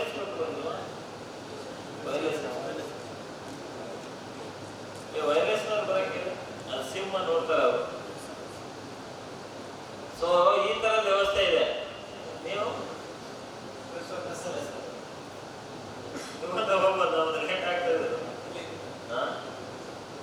ಸೊ ನಾನು ಏನ್ ಹೇಳೋದೇನಂತಂದ್ರೆ, ಒಂದು ಸಿಮ್ ಅನ್ನೋದು ಆ ಒಂದು ಬೀಟ್ಗೆ ಮೀಸಲಾಗಿದ್ದು. ಆ ಸಿಮ್ ಅನ್ನ ಯಾವುದೇ ಕಾರಣಕ್ಕೂ ಬೇರೆದವ್ರಿಗೆ ಕೊಡಬಾರ್ದು. ಅವನ ಟ್ರಾನ್ಸ್ಫರ್ ಮಾಡಿ ನಾನೇ ತಗೊಂಡೋದೆ ಅಂತ ಹೇಳಿ ಅಲ್ಲ. ಟ್ರಾನ್ಸ್ಫರ್ ಆದ ತಕ್ಷಣ ಆಫೀಸರ್ಸ್ಗೂ ರೈಟರ್ಗೂ ಜವಾಬ್ದಾರಿ. ಅವನ ಸಿಮ್ ಅನ್ನು ಇಸ್ಕೋಬೇಕು. ಅವತ್ತನೇ ಆ ಒಂದು ಬೀಟ್ಗೆ ಇನ್ನೊಬ್ಬ ನೇಮಿಸ್ಬೇಕು. ನಾವೀಗ ಒಂದು ಸ್ಟೇಷನ್ ಚಾರ್ಜ್ ಕೊಡ್ತೀವಲ್ಲ, ಒಂದು 10 ದಿನ ತಿಂಗಳ ರಜಾ ಹೋದ್ರೆ ಯಾರೋ ಒಬ್ಬರಿಗೆ ಚಾರ್ಜ್ ಕೊಡ್ತೀವಿ, ಅವಾಗ ಅವನ ಜವಾಬ್ದಾರಿ ಆಗ್ತದೆ. ಅದೇ ತರ ನಿಮ್ಮಲ್ಲೂ ಇದು ನಾನು ಇಷ್ಟೇ ಒತ್ತಿ ಯಾಕೆ ಹೇಳ್ತಾ ಇದ್ದೇನೆ ಅಂತಂದ್ರೆ, ಒಂದು ಜಿಲ್ಲೆಗೆ SP ಹೇಗೆ ಇಂಪಾರ್ಟೆಂಟು, ಒಂದು ಠಾಣೆಗೆ ಇನ್ಸ್ಪೆಕ್ಟರ್ ಅಥವಾ PSI ಹೇಗೆ ಇಂಪಾರ್ಟೆಂಟು, ಅದೇ ರೀತಿ ಒಂದು ಬೀಟ್ಗೆ ನೀವು ಸಹಿತ ಅಷ್ಟೇ ಇಂಪಾರ್ಟೆಂಟು. ನೀವು ಇವತ್ತೊಂದು ಫೋನ್ ನಂಬರು, ನಾಳೆ ಇನ್ನೊಬ್ಬ ಬರ್ತಾನೆ ಅವನೊಂದು ಫೋನ್ ನಂಬರು, ಜನ ಯಾರಿಗೆ ಮಾಹಿತಿ ಕೊಡ್ಬೇಕು? ಯಾರಿಗೂ ಕೊಡಲ್ಲ. ಕಡೆಗೆ ಗೂಗಲ್ ನಲ್ಲಿ ಸರ್ಚ್ ಮಾಡ್ತಾರೆ, SP ಫೋನ್ ಮಾಡ್ತಾರೆ. ನಾವು ರಾತ್ರಿ ಎಲ್ಲ ಫೋನ್ ಅಟೆಂಡ್ ಮಾಡ್ಕೊಂಡು ಬೀಟ್ ಅವ್ರು ಇಷ್ಟು ಜನ ಇತ್ತು, ಈ ಜನಕ್ಕೆ ಯಾವ್ದು ಫೋನ್ ಬರಲ್ಲ. ಏನಾರ ಆದ್ರೆ ನಮಗೆ ಫೋನ್ ಬರ್ತದೆ, ಅಥವಾ ಇನ್ಸ್ಪೆಕ್ಟರ್ಗೆ ಫೋನ್ ಬರ್ತದೆ, DSP ಅವರಿಗೆ ಎಷ್ಟೋ ಸಲ ಫೋನ್ ಬರ್ತದೆ. ನೀವೆಲ್ಲ ಅದಕ್ಕೆ ಇರ್ಬೇಕು. ಹಳ್ಳಿಗಳಲ್ಲಿ ಏನಾರ ಆದ್ರೆ ಟಿವಿಯಲ್ಲಿ ನೋಡ್ತೀವಿ ನಾವು. ನೋಡಿದ ತಕ್ಷಣ ಇನ್ಸ್ಪೆಕ್ಟರ್ ಕೇಳ್ತೀವಿ, ಇನ್ಸ್ಪೆಕ್ಟರ್ಗೂ ಮಾಹಿತಿ ಯಾರು ಹೇಳಿರಂಗಿಲ್ಲ. ಯಾಕಂದ್ರೆ ಬೀಟ್ನವರಿಂದ ಬರ್ಬೇಕಾಗಿತ್ತು, ಬಂದಿರಲ್ಲ. ಎಲ್ಲಿ ಒಂದು ಡೆಡ್ ಬಾಡಿ ಬಿದ್ದಿದೆ ಅಂತೇಳಿ ಅಲ್ಲೊಂದು ಇನ್ನೊಂದು ಮಾಹಿತಿ ಯಾರಾದ್ರು ಬರ್ಬೋದು. ಬಟ್ ಎಷ್ಟು ಸಲ ಬೀಟ್ ಕಾನ್ಸ್ಟೇಬಲ್ಗೆ ಮಾಹಿತಿ ಸಿಗ್ತದೆ ಹೇಳಿ ನೋಡೋಣ ಪ್ರಸನ್ನ. ಬೀಟ್ ಕಾನ್ಸ್ಟೇಬಲ್ಗಳಿಗೆ ಯಾವ್ದಾರ ಮಾಹಿತಿಯನ್ನ ಕೊಟ್ಟ ಮೇಲೆ ನೀವೇನಾದ್ರು ಮಾಡಿದ್ರ, ಅಥವಾ SP ಕಾನ್ಸ್ಟೇಬಲ್ಗೆ ಬರ್ಬೋದು, ಅಥವಾ ಯಾರೋ ಪರಿಚಯನೋ ಕ್ರೈಮ್ನವನು ಬಾಲೋಸ್ ಅಲ್ಲಿ ಕೆಲಸ ಮಾಡಿದ ಅಂತ ಅವನಿಗೆ ಬರ್ಬೋದು. ಬೀಟ್ ಕಾನ್ಸ್ಟೇಬಲ್ಗೆ ಯಾರಾದ್ರೂ ಮಾಹಿತಿ ಕೊಡ್ತಾರಲ್ರಿ? ಅದು ಆಗ್ಬೇಕು. ಬೀಟ್ ಕಾನ್ಸ್ಟೇಬಲ್ಗೆ ಮಾಹಿತಿ ಕೊಡ್ಬೇಕಂತಂದ್ರೆ ಒಂದು ನಿರ್ದಿಷ್ಟವಾದ ನಂಬರ್ ಇರ್ಬೇಕು. ಆ ಬೀಟ್ ಆ ಊರಿಗೆ ಯಾರು ಬೀಟ್ ಪೊಲೀಸ್ ಅಂತ ಗೊತ್ತಿರ್ಬೇಕು. ಅದು ಗೊತ್ತಿಲ್ಲ ಅಂತಂದ್ರೆ ಜನ ಈ ಸಲ ಹೋದಾಗ ಇನ್ನೊಬ್ಬಂದ ಹಂಗಾದ್ರೆ ಹೆಂಗಾಗ್ತದೆ? ಈ ಬೀಟ್ ಇದರಲ್ಲಿ ಬರ್ದಿದ್ದಾರೆ 2017 ಆ ಊರಿನಲ್ಲಿ ಒಂದು UD ಆದ್ರು ಯಾರು ಹೋಗ್ಬೇಕು? ಇನ್ಸ್ಪೆಕ್ಟರ್ PSI ಇವರೆಲ್ಲ ಹೋಗ್ತಾರೆ, ನಾವು ಬರ್ತೀವಿ ಮಾಡ್ತಾರೆ. ಹೀಗಾದ್ರೆ ಅದಕ್ಕೆ ಮೊದಲು ಯಾರು ಹೋಗ್ಬೇಕು? ಬೀಟ್ ಕಾನ್ಸ್ಟೇಬಲ್ ಹೋಗ್ಬೇಕು. ಹೋಗಿದಾರ? ಒಂದು HPT ಮನೆಗಳ ತನ ಹೋಗ್ಬೇಕು. ಒಂದು ಡೆಡ್ ಬಾಡಿ ಸಾಗಿಸ್ಬೇಕಾದ್ರೆ ಅವನೇ ಗಾಡಿ ವ್ಯವಸ್ಥೆ ಮಾಡಿಸ್ಬೇಕು, ಅವನೇ ಕರೆಸ್ಬೇಕು. ಒಂದು ಪಂಚರ ಕರಿಬೇಕಂದ್ರೆ ಪಂಚನಾಮ ಮಾಡ್ಲಿಕ್ಕೆ ಅವೇ ಬೀಟ್ ಕಾನ್ಸ್ಟೇಬಲ್ಗಳು ಪಂಚರ್ನ ರೆಡಿ ಮಾಡ್ಕೊಂಡ್ ಬರ್ಬೇಕು. ಆ ಊರಿನಲ್ಲಿ ಬೀಟ್ ಸಭೆ ಮಾಡ್ಬೇಕಂದ್ರೆ ಯಾರು ಮಾಡ್ಬೇಕು? ಮೈಕ್ ವ್ಯವಸ್ಥೆನೋ ಇದನ್ನೋ ನೀರು ತರೋದು ಅದು ಎಲ್ಲ ಜನ ಸೇರಿಸೋದು ಯಾರು ಮಾಡ್ಬೇಕು? ಯಾರು ಹೊರಗಿನಿಂದ ಹೋಗಿ ಮಾಡೋದಲ್ಲ, ಅದು ಆ ಬೀಟ್ ಯಾರ ಮಾಡ್ಬೇಕು. ಯಾಕೆ ಅವರೇ ಮಾಡ್ಬೇಕಂದ್ರೆ ಆ ಊರಿನ ಬಗ್ಗೆ ಗೊತ್ತಾಗ್ತದೆ, ಜನಕ್ಕೂ ಇವ್ರು ನಮ್ಮವರು ಅಂತ ಗೊತ್ತಾಗ್ತದೆ, ನಿಮಗೂ ಸಹಿತ ಆ ಊರಿನ ಬಗ್ಗೆ ಒಂದು ಒಲವು ಬರ್ತದೆ. ಅದು ಆಗ್ಬೇಕಂತಂದ್ರೆ ನಿರ್ದಿಷ್ಟವಾಗಿ ನೀವು ನೇಮಿಸಬೇಕು. ಸೊ ನೆಕ್ಸ್ಟ್ ಆಮೇಲೆ ಜನರಲ್ ಟ್ರಾನ್ಸ್ಫರ್ ಎಲ್ಲ ಮುಗಿದಿದೆ. ಯಾವ್ಯಾವ ಠಾಣೆಗೆ ಯಾವ್ಯಾವ ಸಿಬ್ಬಂದಿಗಳು ಅಂತೇಳಿ ಆಲ್ಮೋಸ್ಟ್ ಫೈನಲ್ ಆಗಿದೆ. ಇನ್ನೇನ ಮ್ಯಾಕ್ಸಿಮಮ್ ಟ್ರಾನ್ಸ್ಫರ್ ಆದ್ರೂ ಅಲ್ಲೊಂದು ಇಲ್ಲೊಂದು ಆಗ್ತಾ ಇರ್ತಾವೆ, ತಿಂಗಳಿಗೆ ಒಂದು ವರ್ಷಕ್ಕೆ ಒಂದು, ಅದು ಯಾವುದು ಲೆಕ್ಕ ಇಲ್ಲ. ಈಗ ಎಲ್ಲ ಅಧಿಕಾರಿಗಳಿದ್ದೀವಿ. ನಾನು ಹೇಳೋದೇನೆಂದ್ರೆ, ಪಕ್ಕಾ ನೀವು ಬೀಟ್ಗೆ ಸಿಬ್ಬಂದಿಗಳನ್ನ ಹಾಕಿ ಅವ್ರದ್ದು ಡಾಕ್ಯುಮೆಂಟೇಶನ್ ಆಗಬೇಕು, ಅವರಿಗೆ ಸಿಮ್ಗಳು ಕೊಡಬೇಕು. ಆ ಊರಿನಲ್ಲಿ ಆ ಬೀಟ್ನವ್ರು ಯಾರು ಅಂತೇಳಿ ಪ್ರಚಾರ ಮಾಡಬೇಕು, ಮೊಬೈಲ್ ನಂಬರನ್ನು ಪ್ರಚಾರ ಮಾಡಿಸ್ಬೇಕು, ಮಾಹಿತಿ ಅವರಿಗೆ ಬರಬೇಕು, ಬೀಟ್ ಸದಸ್ಯರ ನೇಮಕ ಆಗಬೇಕು. ಬೀಟ್ ಸದಸ್ಯರ ನೇಮಕ ಮಾನದಂಡ ಹೇಳಿದೆ ನಾನು, ಯಾರ್ಯಾರು ಹಾಕೋಬೇಕಂತೇಳಿ. ಆದ ಪ್ರಕಾರ ಬೀಟ್ ಸದಸ್ಯರ ನೇಮಕ ಆಗಬೇಕು. ಬೀಟ್ ಸದಸ್ಯರ ನೇಮಕ ಆದಮೇಲೆ ಹಳ್ಳಿಗಳಲ್ಲಿ ಬೀಟ್ ಸಭೆಗಳು ಆಗಬೇಕು. ಬೀಟ್ ಸಭೆಗಳು ಆಗಬೇಕು. ಅದಾದ್ಮೇಲೆ ನಾನು ಈ ಎಲ್ಲ ಕೆಲಸಗಳು ಹೇಳಿದೆ. ಜಾಬ್ ವೆರಿಫಿಕೇಶನ್ ನಿಮ್ಮ ಬೀಟ್ನಲ್ಲಿ ಯಾರು ಮಾತಾಡ್ತಾ ಇದ್ದಾರೆ?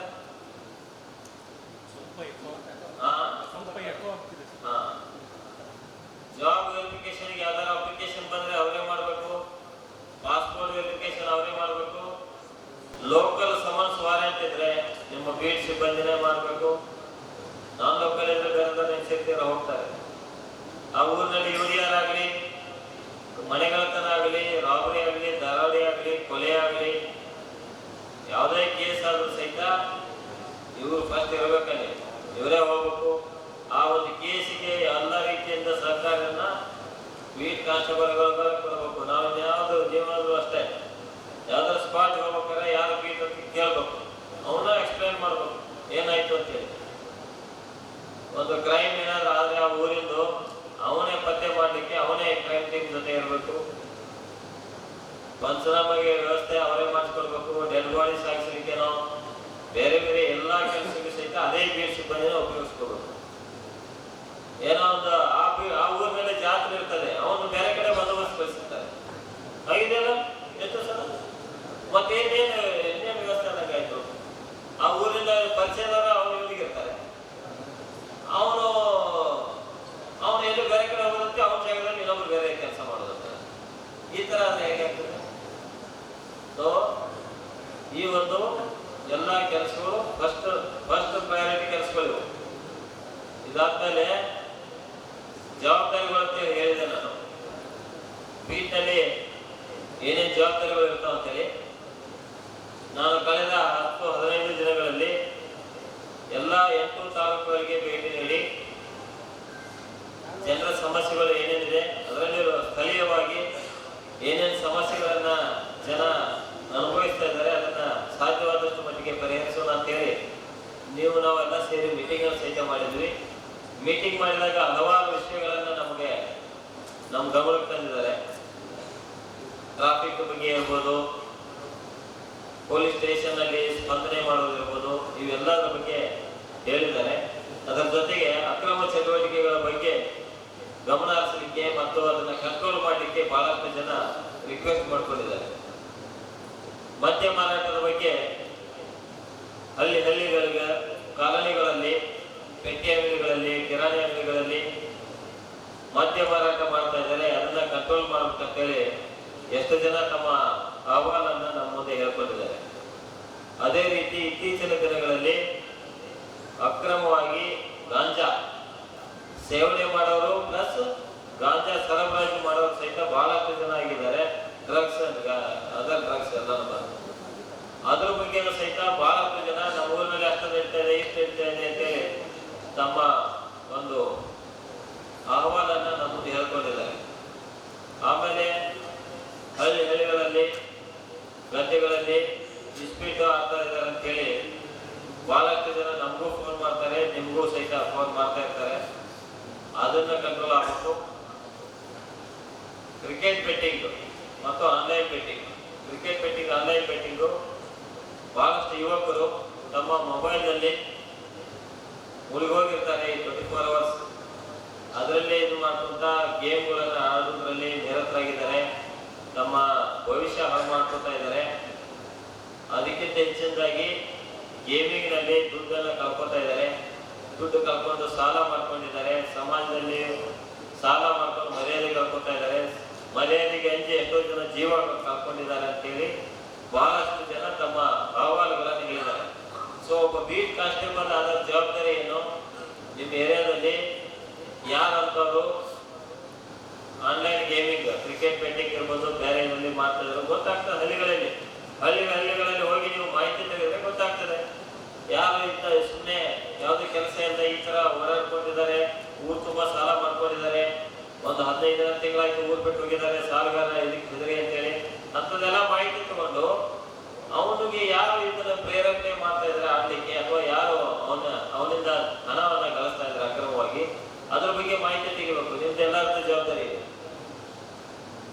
ಜೊತೆಗೆ ಎಲ್ಲೆಲ್ಲಿ ಹಳ್ಳಿಗಳಲ್ಲಿ ಮದ್ಯ ಮಾರಾಟ ಮಾಡ್ತಾ ಇದ್ದಾರೆ. ನಾನು ಈಗಾಗಲೇ ಎಕ್ಸೈಸ್ DC ಅವರಿಗೂ ಮಾತಾಡಿದ್ದೀನಿ. 2-3 ದಿನದಲ್ಲಿ ಅವ್ರದ್ದು ಒಂದು ಮೀಟಿಂಗ್ ಸಹಿತ ನಾವು ಮಾಡ್ತಾ ಇದ್ದೀವಿ.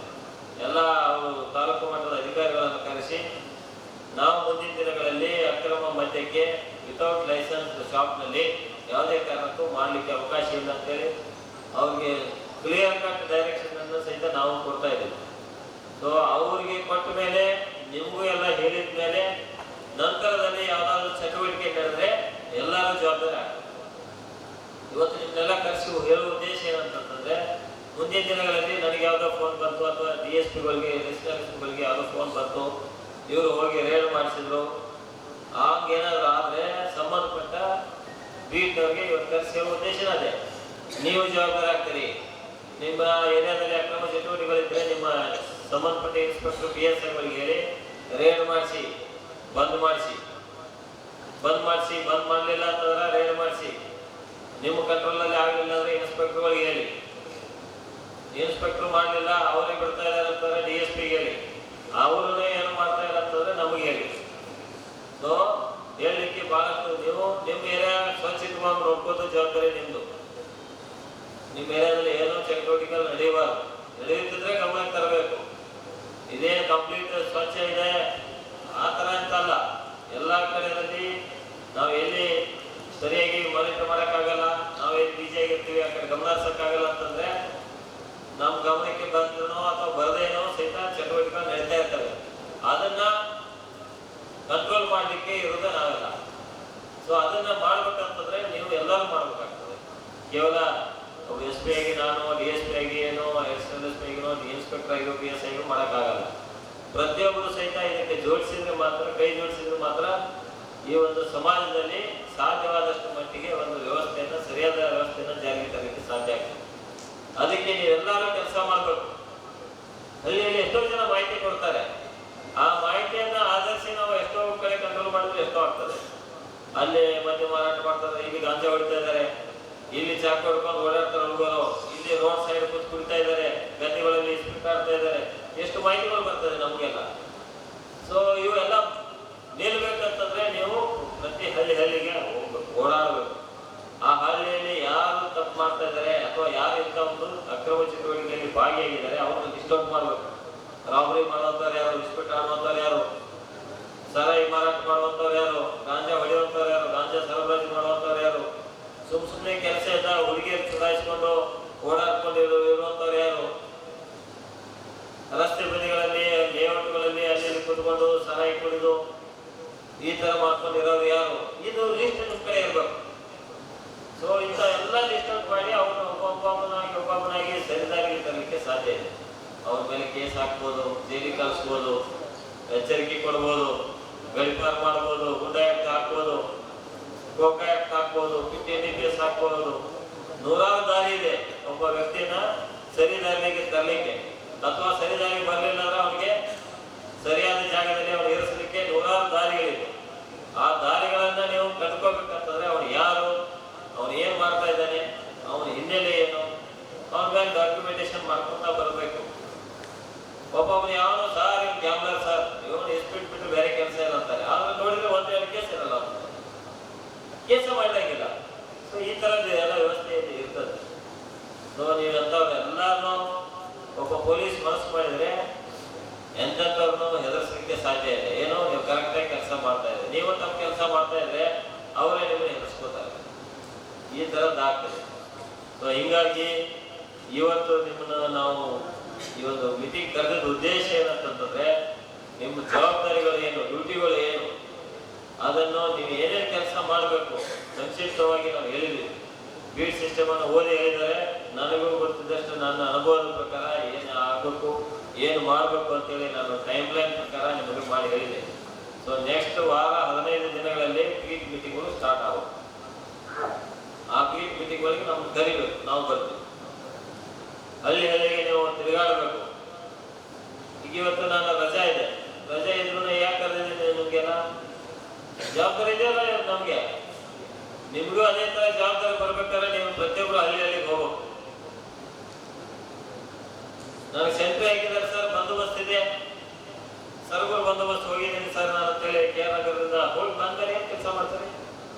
ಬಂದ್ಮೇಲೆ ಮನೆಗೆ ಹೋಗೋದಲ್ಲ, ನಿಮ್ಮ ಹಳ್ಳಿಗೆ ಹೋಗ್ಬೇಕು.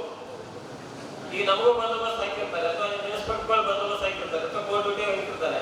ಅವ್ರು ಹೋಗಿ ವಾಪಸ್ ಬಂದು ಮನೆಗೆ ಹೋಗ್ತಾರೆ, ಸ್ಟೇಷನ್ಗೆ ಬರ್ತಾರ? ಬರ್ತಾರಲ್ಲ. ಕಾರ್ಯಕ್ಷೇತ್ರ ಯಾವುದು? ಅವ್ರು ಸ್ಟೇಷನ್ಗೆ ಬರ್ತಾರೆ. ನಾನು ಅಷ್ಟೇ, ನಾನು ಎಲ್ಲೇ ಹೋಗಿರ್ತೀನಿ, ಹೋಗಿ ಮತ್ತೆ ನಾನು ಬರ್ತೀನಿ ಬಂದು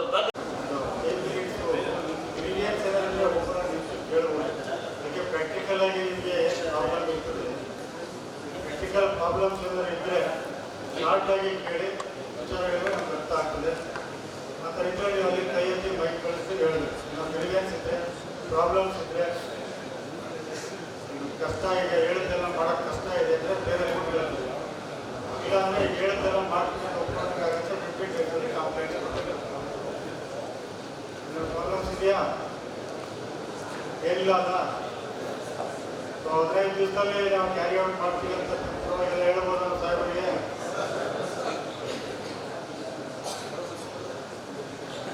15 ಡೇಸಲ್ಲಿ ಇಷ್ಟ ಬೇರೆ ಹೇಳಿದ್ದಾರೆ ಇನ್ಸ್ಪೆಕ್ಷನ್ ಕ್ಯಾರಿ ಔಟ್ ಮಾಡ್ತೀವಿ ಅಂತ ಹೇಳಿದೆ ಸರ್. 15 ಡೇಸ್ ಅಂದ್ರೆ ಮತ್ತೆ ಮೀಟಿಂಗ್ ಕೇಳುತ್ತೆ. ಹೇಳಿ ಸರ್, ಏನು ಇದೇನು ಪ್ರಾಕ್ಟಿಕಲ್ ಪ್ರಾಬ್ಲಮ್ಸ್ ಅಂತ ಅದಕ್ಕಿದ್ರೆ ಇಮಿಡಿಯೇಟ್ ಆಫೀಸರ್ಸ್ಗೆ ಅದನ್ನ ಕನ್ವೆ ಮಾಡಿ. ಮತ್ತು ಆಫೀಸರ್ಸ್ ದಯಮಾಡಿ ಅದು ಇದೆ ಸರ್, ಅದರಲ್ಲಿ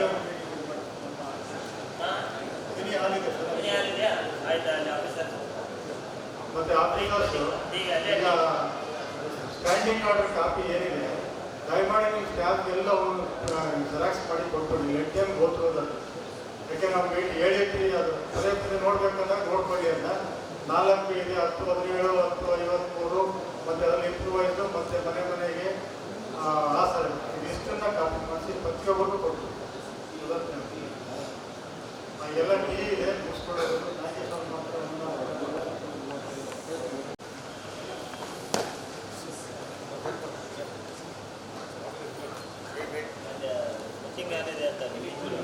ಆಫೀಸರ್ಸ್ ಮಿನಿ ಹಾಲ್ ಉಳಿದವರೆಲ್ಲ ಬ್ರೇಕಪ್.